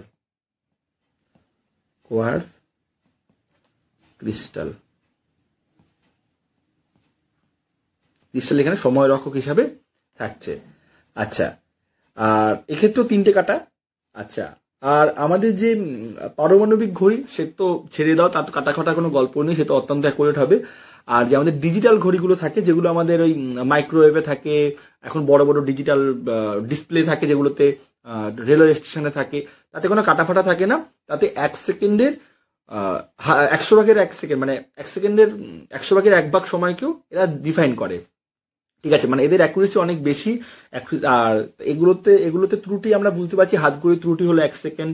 আচ্ছা, মানে 1 সেকেন্ড সময় মাপতে পারবে না। পেন্ডুলাম ঘড়ির ত্রুটি হলো 1 মিনিট। কিন্তু আমাদের যে ডিজিটাল ঘড়ি, তার ত্রুটি হলো 1/100 সেকেন্ড। ঠিক আছে, এতে ডিজিটাল ডিসপ্লে থাকে। তো এটা হলো এরকম একটা বেসিক জিনিস। ঠিক আছে, আচ্ছা, পারমাণবিক ঘড়িটা আমরা বলবো, বাকি সবগুলো আমরা ডিটেলস এবার পড়বো। মেট্রোনম বলে দিলাম, ডিজিটাল ঘড়ি বলে দিলাম, আর স্টপওয়াচের কি গল্প থাকে। স্টপওয়াচে একটা পুরো ডায়াল থাকে। ডায়ালে এখানে দুটো সাধারণত সুইচ থাকে। আচ্ছা, এখানে একটা কাটা থাকে, দুটো কাটা থাকে। হ্যাঁ, একটা কাটা হয় মিনিটের, একটা কাটা হয় সেকেন্ডের। এখানে ঘন্টা কাটা থাকে না। যখন এটি প্রথম সুইচটাকে চাপা হয়, তখন কি হয়, এই মিনিটের কাটাটা এই পুরো দিকটা ঘুরে আসে। সেকেন্ডের কাটাটা, যখন সেকেন্ডের কাটাটা পুরোটা ঘুরে আসবে, তখন মিনিটের কাটাটা 1 মিনিটে যাবে। যখন সেকেন্ডের কাটাটা আরেকবার ঘুরে আসবে, তখন মিনিটের কাটাটা 2 মিনিটে যাবে। অর্থাৎ এই পুরো 360 ডিগ্রি ঘুরে আসলে সেকেন্ডের কাটাটা কত মিনিট হয়, 1 মিনিট। অর্থাৎ 360 ডিগ্রি ইকুয়াল টু কত, 1 মিনিট। ঠিক আছে, অর্থাৎ 60 সেকেন্ড। অর্থাৎ 1 সেকেন্ডে কতটা যায় ডিস্টেন্স, 60 ডিগ্রি যায়, 6 ডিগ্রি যায়। ঠিক আছে, আচ্ছা, এটা কেন বলছি, কারণ এর ভিতরে কতগুলো দাগ কাটা থাকে তার উপরে ডিপেন্ড করে আমরা এর অ্যাকুরেসি কতটা। যদি এর মধ্যে 60টি দাগ কাটা থাকে, তাহলে আমরা কি বলতে পারছি, 1 সেকেন্ডে একটা দাগ যাচ্ছে। মানে যদি আমি হট করে চাপ দিয়ে বন্ধ করে দেই, তাহলে ধরো মোটামুটি এখানে কি দাঁড়ালো, তাহলে পর এখানে আমরা গুনবো 1 2 3 4 5 6, মনে করলাম 10টা দাগে কি দাঁড়ালো, তাহলে আমরা বলতে পারি 10 সেকেন্ড সময় হয়েছে। ঠিক আছে, যদি এখানে মনে করো হাফ সেকেন্ড একটা করে দাগ আছে, মানে হাফ সেকেন্ড একটা করে দাগ থাকলে এই পুরো ডায়ালটার মধ্যে 120টি দাগ থাকতে হবে। ধরো মনে করো 10 নাম্বার দাগে গিয়ে দাঁড়িয়েছে, 10 নাম্বার দাগে গিয়ে দাঁড়ালে কি হবে, হাফ সেকেন্ডে একটা দাগ, মানে 10 ইন্টু হাফ, মানে 5 সেকেন্ড হয়েছে। 5 সেকেন্ড হয়েছে, সময়টা পার হয়েছে। তাহলে কোনো ঘটনা শুরু করার আগে আমরা চাপ দেবো, যখন শেষ হবে তখন সাথে সাথে চাপ দেবো।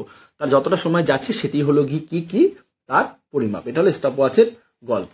আচ্ছা, এবার আমাদের সিলেবাসে এইটুকু জানলি মোর দ্যান এনাফ।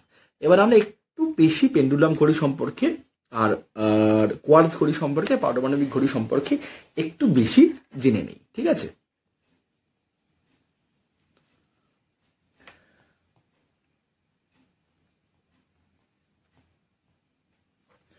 দোলন ঘড়ি। কেন দোলন ঘড়ি নাম হয়েছে? কারণ এখানে একটা দোলকের সাহায্য নেওয়া হয়। আচ্ছা, প্রথমে একদম শক্তির উৎসতে চলে যাই, মানে স্প্রিং এ চলে যাই। দেখো এরকম একটা বোর্ড থাকে, যদি আমি 3D ভিউ তাকার চেষ্টা করি, আচ্ছা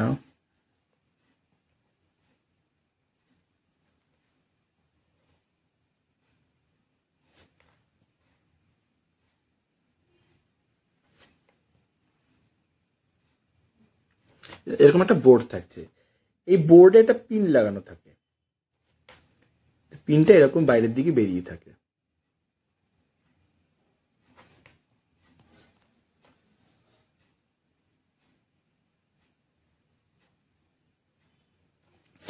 এই পিনের গায়ে একটা স্প্রিং লাগানো থাকে।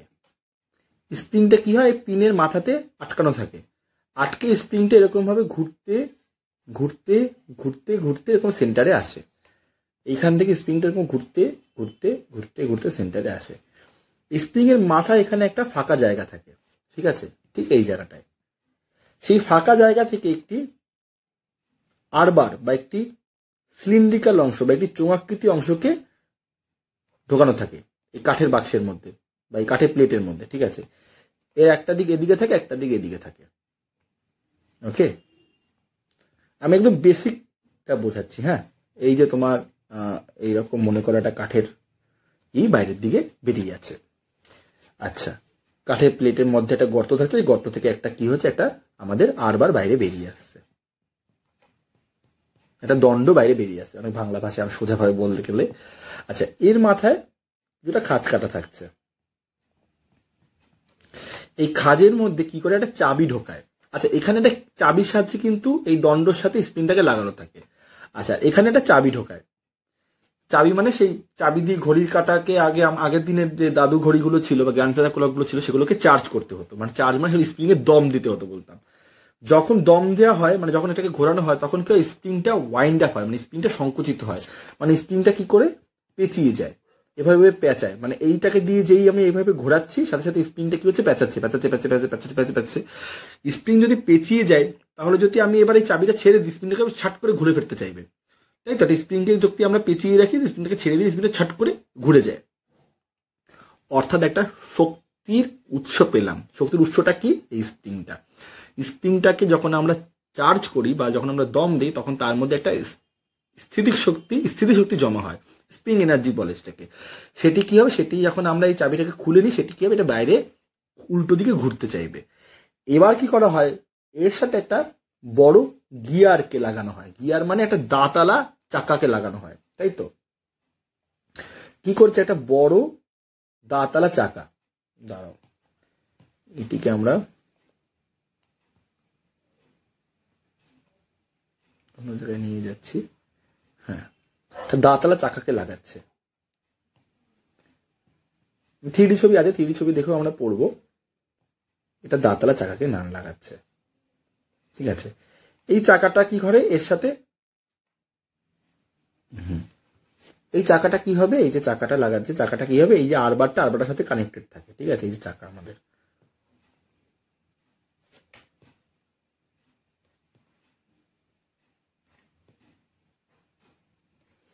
আচ্ছা, এই চাকাটার গায়ে কি করে, এরকম কাটা কাটা কাটা কাটা কাটা কাটা কাটা কাটা দাগ থাকে।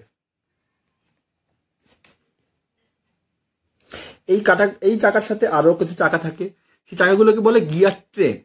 যাই হোক, জানার দরকার নেই।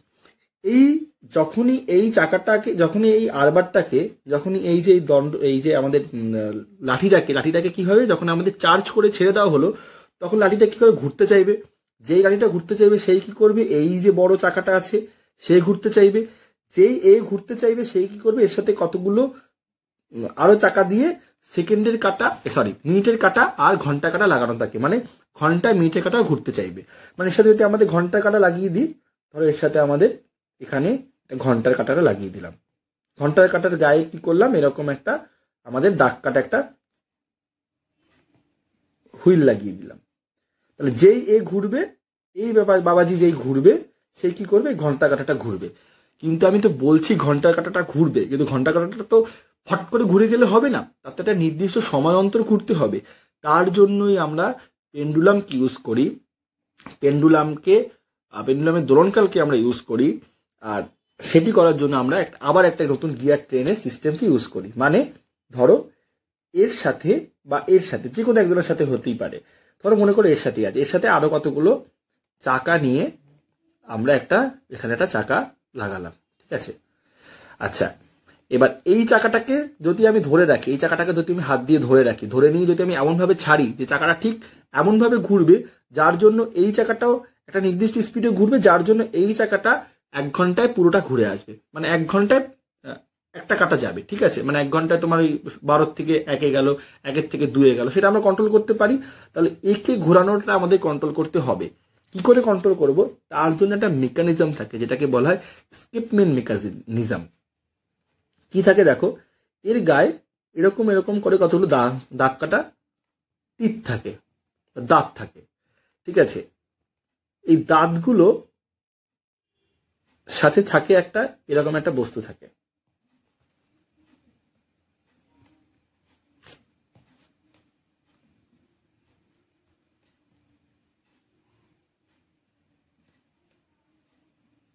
দাঁতগুলো উল্টো আঁকি, হ্যাঁ সুবিধা হবে। দাঁতগুলো এইরকম আঁকি।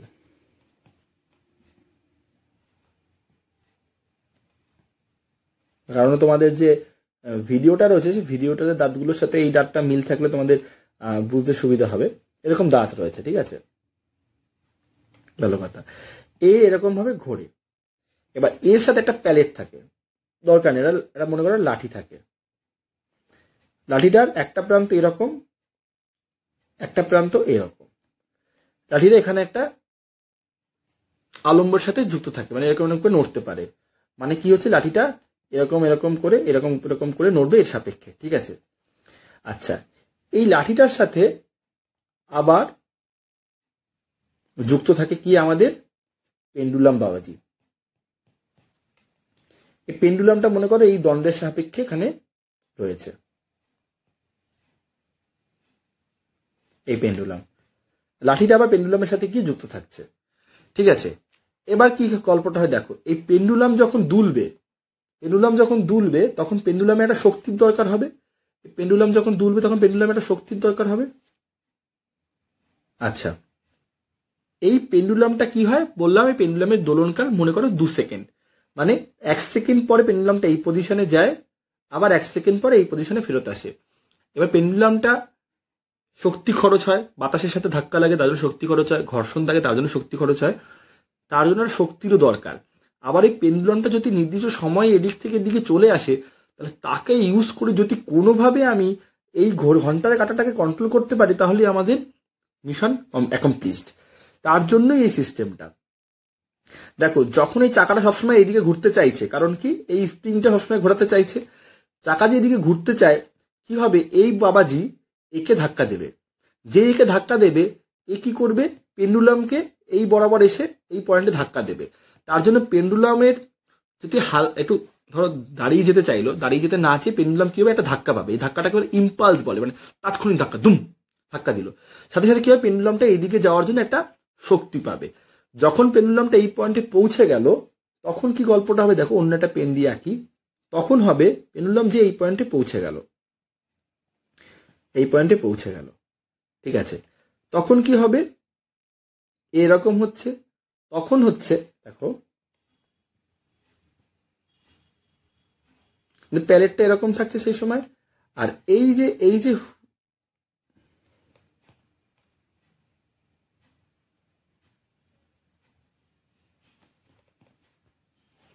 একে তখন দেখতে এরকম পজিশনে চলে আসছে, ঠিক আছে। আচ্ছা, অর্থাৎ কি হচ্ছে, এখানে কি কানেক্টেড থাকছে। এবার কালোটাকে ভুলে যাও, শুধু লালটাকে নিয়ে ভাবো। কি হচ্ছে, প্রথমে ধাক্কা দিল, ধাক্কা দিয়ে যখন এই পজিশনে চলে আসলো, যখন এই পজিশনে চলে আসবে তখন কি হবে, এই যে আমাদের এই যে জায়গাটা কি হবে, প্যালেটটা এরকম ভাবে ঘুরে যাবে। ঘুরে যাওয়ার জন্য এবার চাকাটা তো এদিকে যেতে চাইছিল, চাকাটাকে এবার একটা বাধা পেয়ে যাবে, চাকাটাকে আটকে যাবে, চাকা ধাক্কা খেয়ে চাকা উল্টে আবার একটুখানি পিছনের দিকে যাবে, গিয়ে আবার সামনের দিকে যাবে। যখন পিছনের দিকে যাবে তখন কি হবে, এই পেন্ডুলাম আবার ধাক্কা খাবে, ধাক্কা খেয়ে পেন্ডুলামটা দাঁড়িয়ে যাবে, দাঁড়িয়ে গিয়ে পেন্ডুলাম আবার উল্টো দিকে চলতে শুরু করবে। অত জানার দরকার নেই। মোদ্দা কথা হলো, প্রথমে এই পজিশনে থাকার সময় আমাদের যে চাকা কি হবে, এই চাকা একে এদিকে নেওয়ার জন্য শক্তির যোগান দেবে। যখন এই পজিশনে চলে যাবে তখন চাকা তো ঘুরতে চাইবে, কিন্তু চাকা কি হবে, এখানে কি বাধা পাবে, বাধা পেয়ে দাঁড়িয়ে যাবে। আবার যে এইদিকে মুভ করবে তখন কি হবে, এটা ফাঁকা হয়ে যাবে, তখন পরের দাঁতটা আবার এখানে চলে আসবে। মানে একটা দাঁত, প্রথমে এই দাঁতটা এখানে থাকছে, এখানে ধাক্কা দিচ্ছে, ধাক্কা দেওয়ার জন্য কি হচ্ছে, এই যে জিনিসটা, এই জিনিসটা নিচের দিকে চলে যাচ্ছে, যে নিচের দিকে যাচ্ছে এই বস্তুটা কি হচ্ছে, সামনের দিকে এগোচ্ছে, এগিয়ে আবার যখন অপোজিট কেসে হচ্ছে তখন কি হচ্ছে, কি হচ্ছে, এখানে গিয়ে ধাক্কা খেয়ে যাচ্ছে। ঠিক আছে, এই হলো গল্পটা, এভাবে করে চলে, মানে এরকম ভাবে চলতে থাকছে, বা ধাক্কা খাচ্ছে, ছেড়ে দিচ্ছে, আর পরের বার ধাক্কা খাচ্ছে, এরকম ভাবে চলছে। চলার জন্য কি হচ্ছে, এর স্পিডও কন্ট্রোলে থাকছে, আর আমাদের যে পেন্ডুলাম বাবাজি আছে, পেন্ডুলাম বাবাজিও শক্তি সঞ্চয় পাচ্ছে, এবং পেন্ডুলাম বাবাজি ওরফে কি করছে, একে কন্ট্রোল করছে। ঠিক আছে, এই হলো আমাদের একটা ঘড়ির মুদ্রা কথা। আচ্ছা, তাহলে আমরা হ্যাঁ, এই দেখো এখানে কি হচ্ছে, আগেটা যেমন স্প্রিং লোডেড ছিল, এটা স্প্রিং না দিয়ে এখানে আমরা একটা কি করছি, এই যে আমাদের যে গ্রেট হুইল, যেটাকে আমরা কাটা দ্বারা যুক্ত ছিল, তার সাথে একটা ওজনকে বেঁধে দিচ্ছি। ঠিক আছে, যেই ওজনটা নিচের দিকে চাইবে এই কাটাটা ঘুরতে থাকবে, আর কাটাটা ঘুরতে থাকলে কাটাটার স্পিডকে কে কন্ট্রোল করছে, এরকম ভাবে কাটাটার এই জায়গাটা নড়ছে, ওটা কে কন্ট্রোল করছে, আমাদের এই পেন্ডুলাম কন্ট্রোল করছে। আচ্ছা দেখো, এই যে আমাদের বস্তু, এই বস্তুটা কি করছে, এই চাকাটাকে ঘোরানোর চেষ্টা করছে। এই চাকাটি কি, এই চাকাটি হলো আর কিছুই না, চাকাটি হলো আমাদের গ্রেট হুইল। এর সাথে স্প্রিংও যুক্ত থাকতে পারে, এভাবে ঘোরানোর চেষ্টাও করতে পারে। যেই নিচের দিকে টানছে সে কি করছে, এ ঘুরতে চাইছে, কিন্তু এর ঘোড়াটাকে কন্ট্রোল করছে এই বাবাজি, কন্ট্রোল করছে। কারণ এই বাবাজির কাছে কি যুক্ত আছে, এই বাবাজির সাথে যুক্ত আছে আমাদের এই যে পেন্ডুলামটা। ওকে, এটা হলো আমাদের এর বেসিক ফান্ডা। আচ্ছা দেখো, একটা ছোট্ট একটা ভিডিওর একটা ছোট্ট একটা অংশ ক্লিপ দেখে নাও।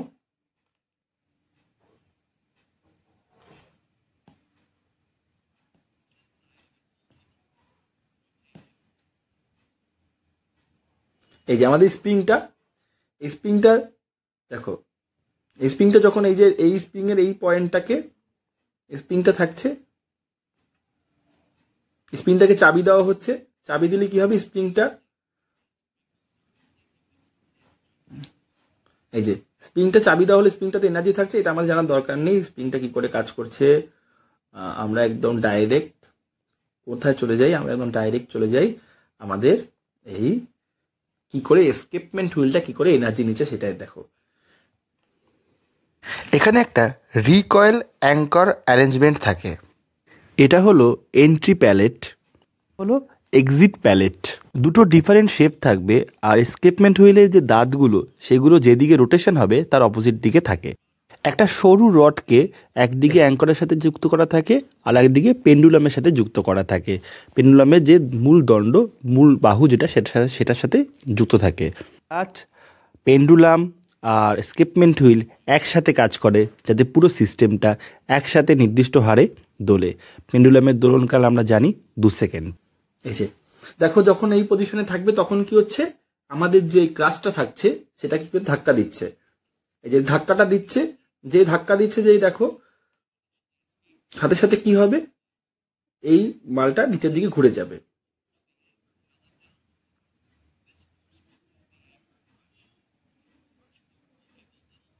আর সরু লাঠিটা কি করবে, পেন্ডুলামের রডকেটি সামান্য ধাক্কা দেবে।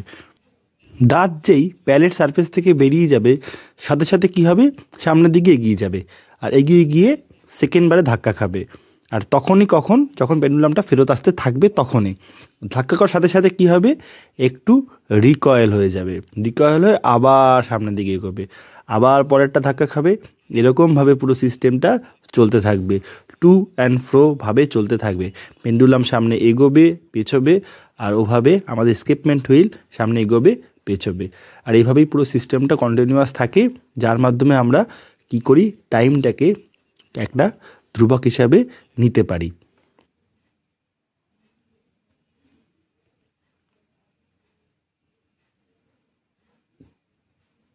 আচ্ছা, এখানেও তোমরা দেখতে পাচ্ছ কি করে এই জিনিসটা কাজ করছে। এই যে পেন্ডুলামের রডটা নিজের দিকে নড়ছে, আর এসকেপমেন্ট হুইলের জন্য আমাদের উপরের জিনিসটা কি করে শক্তি নিচ্ছে, এসকেপমেন্ট হুইলের স্পিডটা কি করে কন্ট্রোল হচ্ছে।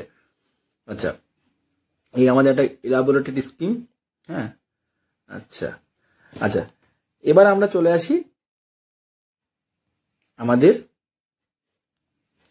হাতঘড়ির ক্ষেত্রে। হাতঘড়ির ক্ষেত্রে আমরা কি বলেছিলাম?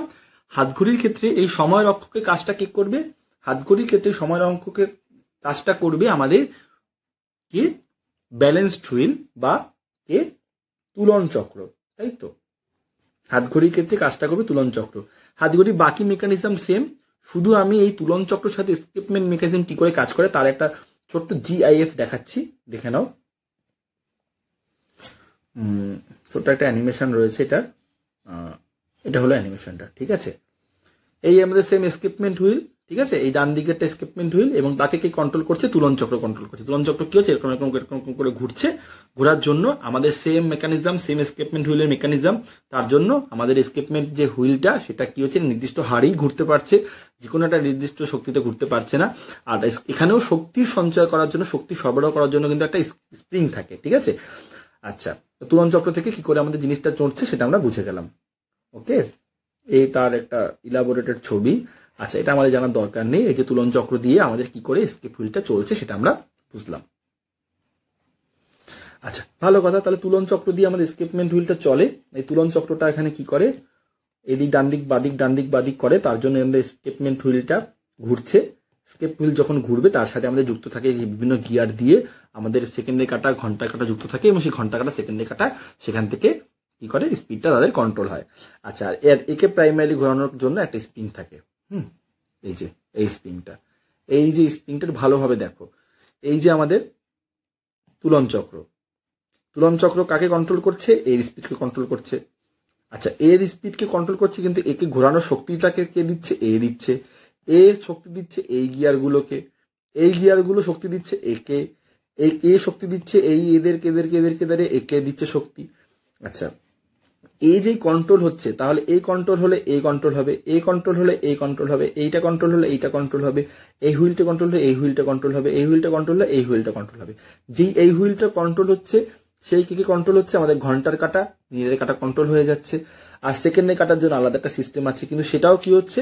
এই সেম মেইন, আমাদের যে মেইন হুইল থেকেই পাওয়ারটা নিচ্ছে। আর মেইন হুইলকে কে পাওয়ার আপ করছে? মেইন হুইলকে কে ঘোরানোর চেষ্টা করছে? আমাদের এই মেইন স্প্রিং ঘোরানোর চেষ্টা করছে। তাহলে সেম সিস্টেম, কিন্তু এখানে গল্পটা কি করে হয়? আচ্ছা, আর এখানে যে স্প্রিংটাকে লোড করার জন্য আমাদের যে ঘড়িতে যে আমরা দম দেওয়া থাকতো না, আগের দিনের ঘড়িতে এরকম করে ঘুরিয়ে ঘুরিয়ে দম দিতাম, এই যে এই পিনিয়নটাকে ঘুরিয়ে এই ঘড়িটাকে দম দেওয়া হচ্ছে, মানে স্প্রিংটাকে সংকুচিত করা হচ্ছে। স্প্রিংটা যখন ছাড়ছে তখন আস্তে আস্তে পুরো সিস্টেমটাকে এনার্জি পাচ্ছে, এভাবে করে কাজ করছে। আচ্ছা, ভালো কথা। তাহলে এই দুটো আমরা বুঝলাম। এবার ডিজিটাল ঘড়িতে কি করা হয়? ডিজিটাল ঘড়িতে একটা অন্য সিস্টেম ইউজ করা হয়। ডিজিটাল ঘড়িতে আমাদের একটা কাকে নেওয়া হয়? কোয়ার্টজ ক্রিস্টালকে নেওয়া হয়। সেটা কোয়ার্টজ ক্রিস্টালের কাজ বোঝার আগে একটা মূল ফান্ডাটা বুঝি। দেখো, লোহার একটা দণ্ড থাকছে, এরকম একটা ইউ শেপ দণ্ড থাকছে, তাতে একটা কয়েলকে জড়ানো থাকছে। এই কয়েলের মধ্যে যখন কারেন্ট যায়, কারেন্টটা যদি এই দিক থেকে এসে এই দিকে বেরিয়ে যায়, ঠিক আছে, মানে কারেন্টটা এদিক থেকে ঢুকছে, এদিক থেকে বেরোচ্ছে, যদি এরকম হয় তাহলে এইদিকে মনে করো নর্থ পোল হলো, এদিকে মনে করো সাউথ পোল হলো। এটা একটা ইলেকট্রোমেকানিজমের ধর্ম, ইলেকট্রোম্যাগনেটিজমের ধর্ম। আমাদের এটা জেনে লাভ নেই, আমরা শুধু জানি একবার এটা চৌম্বকের উত্তর মেরু হবে, এটা দক্ষিণ মেরু হবে। আবার যখন কারেন্টের দিকটা কয়েক সেকেন্ডের পরে উল্টো হয়ে যাচ্ছে, মানে কারেন্টটা এই দিক থেকে এসে এই দিক থেকে বেরিয়ে যাচ্ছে, তখন যখন মানে কারেন্টটা এরকম এসে এদিক থেকে গিয়ে এদিকে বেরিয়ে যাচ্ছে, তখন কি হবে? তখন হবে এটা নর্থ, এটা সাউথ। অর্থাৎ আমাদের এই দুটো মেরু একবার নর্থ সাউথ হতে থাকবে। যেই নর্থ সাউথ হবে তখন এর মাঝখানে একটা চাকা থাকবে, চাকাটায় আকর্ষণের জন্য চাকাটা কি হবে? ঘুরতে থাকবে, এরকম চাকাটা ঘুরতে থাকছে। এবার চাকাটা ঘোরাটা যদি কন্ট্রোল হয়ে যায়, তাহলে চাকার ঘোরার সাথে আমাদের বাকি গিয়ার ফিয়ার দিয়ে আমাদের ঘরের ঘন্টা কাটা, সেকেন্ড কাটা যুক্ত থাকবে, সেটা নিশ্চয়ই বুঝতে পারছো। তাহলে আলটিমেটলি কাকে কন্ট্রোল করতে হবে? এই যে কারেন্টটা আসছে, কারেন্টটা কতক্ষণ সময় এই দিক থেকে গিয়ে এইদিকে যাবে, আবার কতক্ষণ সময় এই দিক থেকে এইদিকে যাবে, সেটা যদি আমরা কন্ট্রোল করতে পারি, তাহলে আমরা চাকাটার ঘোরাটাকে কন্ট্রোল করতে পারবো। এটাকে বলছে লেভেট টাইপ স্টেপিং মোটর। আচ্ছা, কি করে কাজ করছে দেখো। The coil is powered by an alternative current pulse, মানে কয়েলটাকে কি পাওয়ার দিচ্ছে একটা এসি কারেন্ট। এসি কারেন্টটা একবার ডাইরেকশনটা এই দিক থেকে এই দিকে যাচ্ছে, আর একবার উল্টো দিকে যাচ্ছে, এই দিক থেকে এই উপর দিকে যাচ্ছে। আচ্ছা, মোদ্দা কথা, আমাদের এই কারেন্টের যে সোর্সটা কখন উল্টো দিকে যাবে কখন আগের দিকে সেটা জানতে পারলে আমাদের হয়ে গেল। সেটাকে কি কন্ট্রোল করছে, সেটাকে কন্ট্রোল করছে একটা অসিলেটর। এই অসিলেটরটা আর কিছুই না, একটা কোয়ার্টজ ক্রিস্টাল। কোয়ার্টজ ক্রিস্টালটা কিরকম দেখতে হয় আচ্ছা সেটা আমরা বলছি, দাঁড়াও আমরা দেখে নিই পুরো সিস্টেমটা। এই যে চাকাটা থাকে, এই চাকাটাকে আমাদের এই পাওয়ার সোর্স কন্ট্রোল করে। পাওয়ার সোর্স কন্ট্রোল করার জন্য চাকাটা নির্দিষ্ট হারে ঘোরে। যদি চাকাটা নির্দিষ্ট হারে ঘোরে, তার সাথে আমাদের আরো কতগুলো গিয়ার লাগানো থাকে, আর সেই গিয়ারগুলোর সাথে আমাদের ঘড়ি কাঁটাটা আলটিমেটলি লাগানো থাকে। অর্থাৎ যদি আমরা চাকাটাকে যদি আমরা কন্ট্রোল করতে পারি, তাহলে আমরা ঘড়ি কাঁটাকে কন্ট্রোল করতে পারবো। এবার ক্রিস্টাল অসিলেটর মানে কি? কোয়ার্টজ হলো একটা পাইজো ইলেকট্রিক। মানে হলো এর ক্রিস্টালটা এমন একটা ক্রিস্টাল যাকে আমরা যদি তড়িৎ শক্তি দেই তাহলে সে বেঁকে যাবে, আবার যদি তাকে আমরা ফিজিক্যালি হাত দিয়ে ধরে বাঁকাই তাহলে সে তড়িৎ শক্তি উৎপন্ন করবে। অদ্ভুত ব্যাপার। মানে এটা ধরো একটা পিজো ইলেকট্রিক ক্রিস্টাল, এটা কোয়ার্টজ SiO2, একে যদি আমরা বাঁকাই তাহলে একে যখন আমরা ছেড়ে দেবো তখন এর থেকে একটা আমরা তড়িৎ শক্তি পাবো, আর অথবা যদি একে আমরা তড়িৎ শক্তি দেই এ নিজে থেকে বেঁকে যাবে। এই হলো এর ধর্ম। কেন কাজ করে জাস্ট জানার দরকার নেই, শুধু এটুকু জানলেই হবে। এটা হলো পাইজো ইলেকট্রিক ম্যাটেরিয়ালের ধর্ম। কি করছে, এই পাইজো ইলেকট্রিক ম্যাটেরিয়ালটাকে কি করছে, একটা ব্যাটারির সাথে যুক্ত করছে। ব্যাটারির সাথে যুক্ত করে ব্যাটারিটাকে যে মোমেন্টে কানেক্ট করবে সেই মোমেন্টে একটা সুইচ, SWITCH, যে মোমেন্টে সুইচটাকে দেবে সেই ক্রিস্টালটা একটা কিসের মতো দেখতে, একটা আমাদের সুরশলাকার মতন দেখতে। সুরশলাকা ফিজিক্সের ল্যাবে তোমরা পেয়ে যাবে। সুরশলাকাটা কি হবে, এরকম ভাবে বেঁকে যাবে। আগে ছিল এরকম সোজা সুন্দর দেখতে ছিল, যেই আমরা কারেন্ট দিলাম সে কি হবে, এভাবে বেঁকে যাবে। এবার কি হবে, কারেন্টের সুইচটাকে আমরা খুলে দিলাম, খুলে দিলে কি হবে, সুরশলাকাটা কাঁপতে থাকবে টিং টিং টিং টিং করে, আর তার থেকে একটা বৈদ্যুতিক শক্তি যাবে। এই সুরশলাকার আমরা কম্পনটা জানি। এবার কি হবে, কম্পনটা জানলে আমাদের যে বৈদ্যুতিক পালসটা যাবে সেই পালসটাকে আমরা জানবো। সেই পালসটাকে ইউজ করেই কিন্তু আমরা ওই যে ম্যাগনেটিক যে পালসটা দিতাম সেই পালসটাকে আমরা কন্ট্রোল করি। ঠিক আছে? আচ্ছা, এই যে পালসটা যাবে, এই পালসটা কি হবে, সুরশলাকাটা তো সারাদিন কাঁপবে না, কি হবে, আস্তে আস্তে থেমে যাবে। মানে যখন আমি সুইচটা দিলাম তখন সে বেঁকে গেল, এবার যে সুইচটাকে তুলে দিলাম সাথে সাথে কি হবে, সে কাঁপতে কাঁপতে একটা সময় পর আস্তে আস্তে তার কম্পন কমে যাবে। যেই তার কম্পন কমে যাবে সেই কি হবে, এর থেকে যে পালস গুলো বেরোচ্ছিল, যে তড়িৎ শক্তিটা বেরোচ্ছিল কেঁপে কেঁপে, বা যে অসিলেশনের জন্য অসিলেশনের শক্তিটা বেরোচ্ছিল সেটা কি হবে, কমে যাবে। তাহলে কি করতে হবে, তাহলে সুইচটাকে কন্টিনিউয়াসলি আপ ডাউন করতে হবে। সুইচটাকে আপ ডাউন কে করবে, করার জন্য কি করা হলো, এর সাথে একটা ফিডব্যাক লুপ মানে আর একটা তড়িৎ শক্তি এনে যোগ করা হলো। মানে এর যে কম্পন যখন কমে যাবে তখন কি হবে, এই এসে আমাকে বলবে এই এর কম্পন কমে গেছে, সুইচটা লাগিয়ে দে। সাথে সাথে সুইচটা লাগিয়ে দেবে, আবার কি হবে, এখানে এসে আবার এই হয় গ্যাপটা বেড়ে যাবে। যেই গ্যাপটা বেড়ে দিয়ে সুইচটা যে উপরে উঠে যাবে, এ আবার আগের বেগে কাঁপতে শুরু করবে। ঠিক আছে? এইরকম ভাবে সিস্টেমটা চলে। আচ্ছা, এই হলো আমাদের ফিডব্যাক লুপের সিস্টেম। ঠিক আছে? খুব সিম্পল ব্যাপার। দেখো, এই পদার্থটা রয়েছে, এ যখন সুইচটা যখন খোলা তখন কি হচ্ছে, এ কাঁপছে, মানে সুইচটা অন করে অফ হয়ে গেছে, সাথে সাথে কাঁপতে শুরু করে দিয়েছে। যখন এর কম্পন কমে যাবে তখন কি হবে, এ একটা আর তড়িতে একটা শক্তি ইম্পালসকে পাঠিয়ে একে বলবে এই এর শক্তি কমে গেছে, শিগগিরই সুইচটা বন্ধ কর। যেই সুইচটা বন্ধ হবে সে কি হবে, আবার কি হবে, এর মধ্যে একটা কারেন্ট যাবে, কারেন্ট গিয়ে কি করবে, একে আবার এর গ্যাপটাকে হাটাকে আবার বাড়িয়ে দেবে। যে হাটাকে বাড়িয়ে দিয়ে আবার সাথে সাথে উপরে উঠে যাবে, সাথে সাথে কি করবে, এই যে আমাদের ক্রিস্টালটা আবার কাঁপতে শুরু করবে টিং টিং টিং টিং করে। ঠিক আছে? এইভাবে আমাদের ফিডব্যাক লুপের মাধ্যমে আমাদের এই ক্রিস্টাল অসিলেটরকে ইউজ করে, আমাদের কোয়ার্টজ ক্রিস্টাল অসিলেটরকে ইউজ করে আমাদের কি করা হয়, হাত ঘড়িগুলো, কোয়ার্টজ ঘড়ি যেগুলো আমরা বলি খুব কস্টলি হয়, সেগুলোকে আমরা ইউজ করি। আচ্ছা, এই অবধি তো বেশ সোজা। এবার আর একটা জিনিস বাকি আছে, সেটি হলো কি কি আমাদের আণবিক ঘড়ি। এটা একটা বেসিক ফান্ডাটা আমরা জেনে নিই। আচ্ছা, এবার আণবিক ঘড়ি যখন আমরা সংজ্ঞা পড়েছিলাম, কিসের সংজ্ঞা, সেকেন্ডের সংজ্ঞা, তখন আমরা একটা শব্দ পড়েছিলাম। কি শব্দ? Ground state. মানে একটা পরমাণু, তার উপরে বাহিরের কোনো পরমাণু কোনো এফেক্ট নেই, মানে সেটি বেশি জোরে কাঁপছে না, মানে তার একদম বড়দের ভাষায় বলতে গেলে সেটি পরম শূন্য উষ্ণতার কাছাকাছি তার বেগকে নিয়ে যাওয়া হয়েছে, মানে তার ডিগ্রি অফ ফ্রিডম 0। তো এত ছোট ক্লাস এত জিনিস জেনে লাভ নেই, এখানে বুঝতে হবে সেই ক্রিস্টালটায় শক্তি আছে কি নেই। এবার কি হয়, একটা চুল্লি থাকে, একটা চুল্লি থাকছে,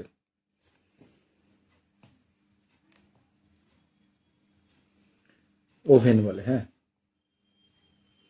এর থেকে কি হচ্ছে, এর থেকে একদম সুস্থির, মানে যে যার যে কণাগুলোর মধ্যে শক্তি নেই, এরকম কতগুলো সিজিয়ামের পরমাণুকে এই বার করছে। আচ্ছা, শক্তি নেই মানে একে আমরা কোন রকমের কিছু ড্যাশ ফ্যাশ দিচ্ছি না, পুরো বড় বড় গোল্লা গোল্লা রাখছি। আচ্ছা, এর মধ্যে কয়েকটা থাকবে যাদের মধ্যে কিছু শক্তি থেকে যায়, হ্যাঁ, মানে সবগুলোকে আমরা শক্তিহীন বার করতে পারি না। এবার কি করা হয়, এদেরকে একটা চৌম্বক ক্ষেত্রে নিয়ে যাওয়া হয়। এদিকে থাকে নর্থ, চৌম্বকের উত্তর মেরু, একদিকে থাকে চৌম্বকের দক্ষিণ মেরু। যখন এগুলো এর ভিতর থেকে পাস করবে, তখন যে কণাগুলোতে শক্তি আছে সেই কণাগুলো কি করে, বাইরের দিকে বেঁকে যাচ্ছে, বাইরের দিকে সেগুলোকে বার করে দেওয়া হচ্ছে, ঠিকরে বেড়ে যাচ্ছে। যাদের শক্তি নেই তাদেরকে শুধু ভিতর থেকে পাস করতে দেওয়া হচ্ছে, শক্তি নেই গুলো এভাবে করে বেরিয়ে যাচ্ছে। যাওয়ার পরে তাদেরকে একটা ঘরে পাঠাচ্ছে, হ্যাঁ, ঠিক আছে, এই ঘরটায় তাদেরকে পাঠাচ্ছে। এই ঘরটায় তাদেরকে প্রথমে, মানে এগুলো কিন্তু শক্তি ছাড়া কণা, প্রথমে একটা মাইক্রোওয়েভ এখানে হিট করছে। মাইক্রোওয়েভ মানে একটা তড়িৎচুম্বকীয় তরঙ্গ, আলোর মতো তড়িৎচুম্বকীয় তরঙ্গ, মানে আলোর মতো শক্তি সেকে মারছে। মারার পরে এতে অল্প একটু শক্তি হচ্ছে, তারপরে আবার এসে এখানে আবার ওই ঘরে আরেক প্রান্ত থেকে আরেকবার মারছে, মারার পরে তার মধ্যে বেশি শক্তি হচ্ছে। আচ্ছা, যখন এদের মধ্যে বেশি শক্তি হয়ে বেরিয়ে যাচ্ছে, তখন এখানে আবার একটা কি করছে, একটা উত্তর মেরু আর দক্ষিণ মেরু রাখছে, চৌম্বক ক্ষেত্র রাখছে। এবার এরা কি হচ্ছে, আবার চৌম্বক ক্ষেত্রে ঢুকে বেশি শক্তিগুলো একটা নির্দিষ্ট দিকে বেঁকে যাচ্ছে, বেশি শক্তি এদের, হ্যাঁ, বেঁকে যাচ্ছে। আর এদেরকে একটা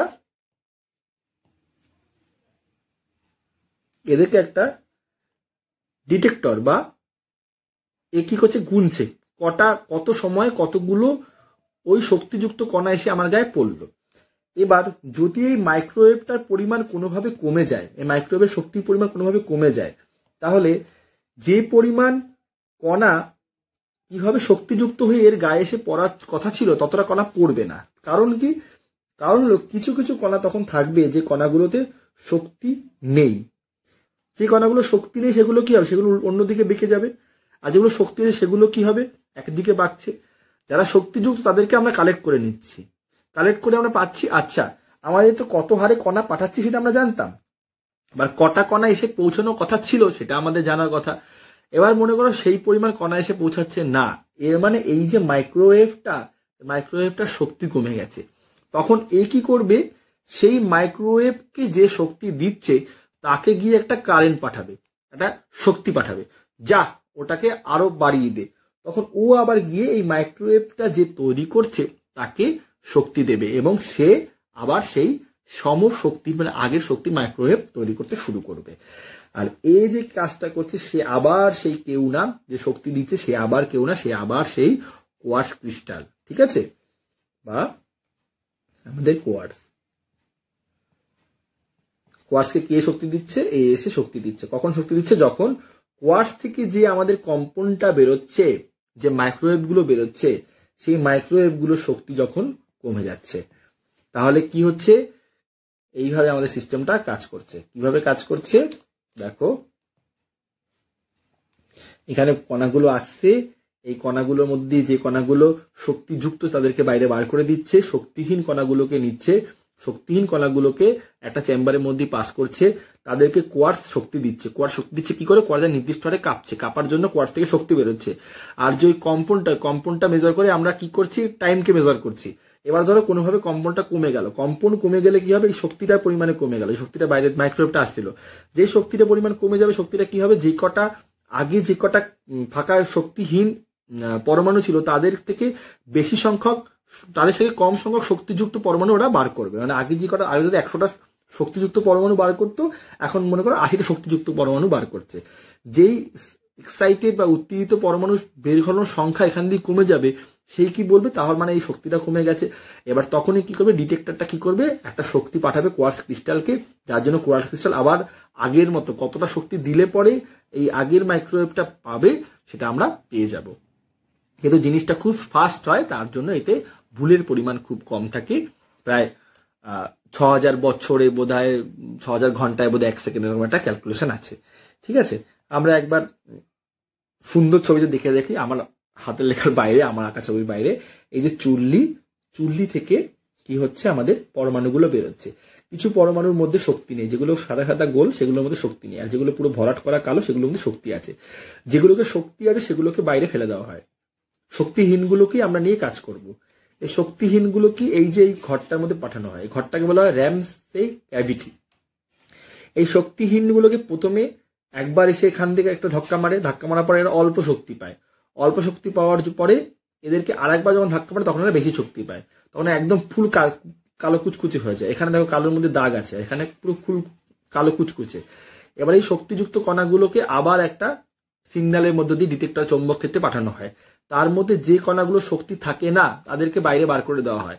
কিছু কণা শক্তি পাবে না, কেন পাবে না? কারণ মাইক্রোওয়েভের স্ট্রেংথের উপরে কতগুলো কণা শক্তি পাবে, কতগুলো কণা শক্তি পাবে না সেটা ডিপেন্ড করে। আর যারা শক্তি পায় তাদেরকে কে কালেক্ট করে? তাদেরকে একটা আমাদের ডিটেক্টর কালেক্ট করে।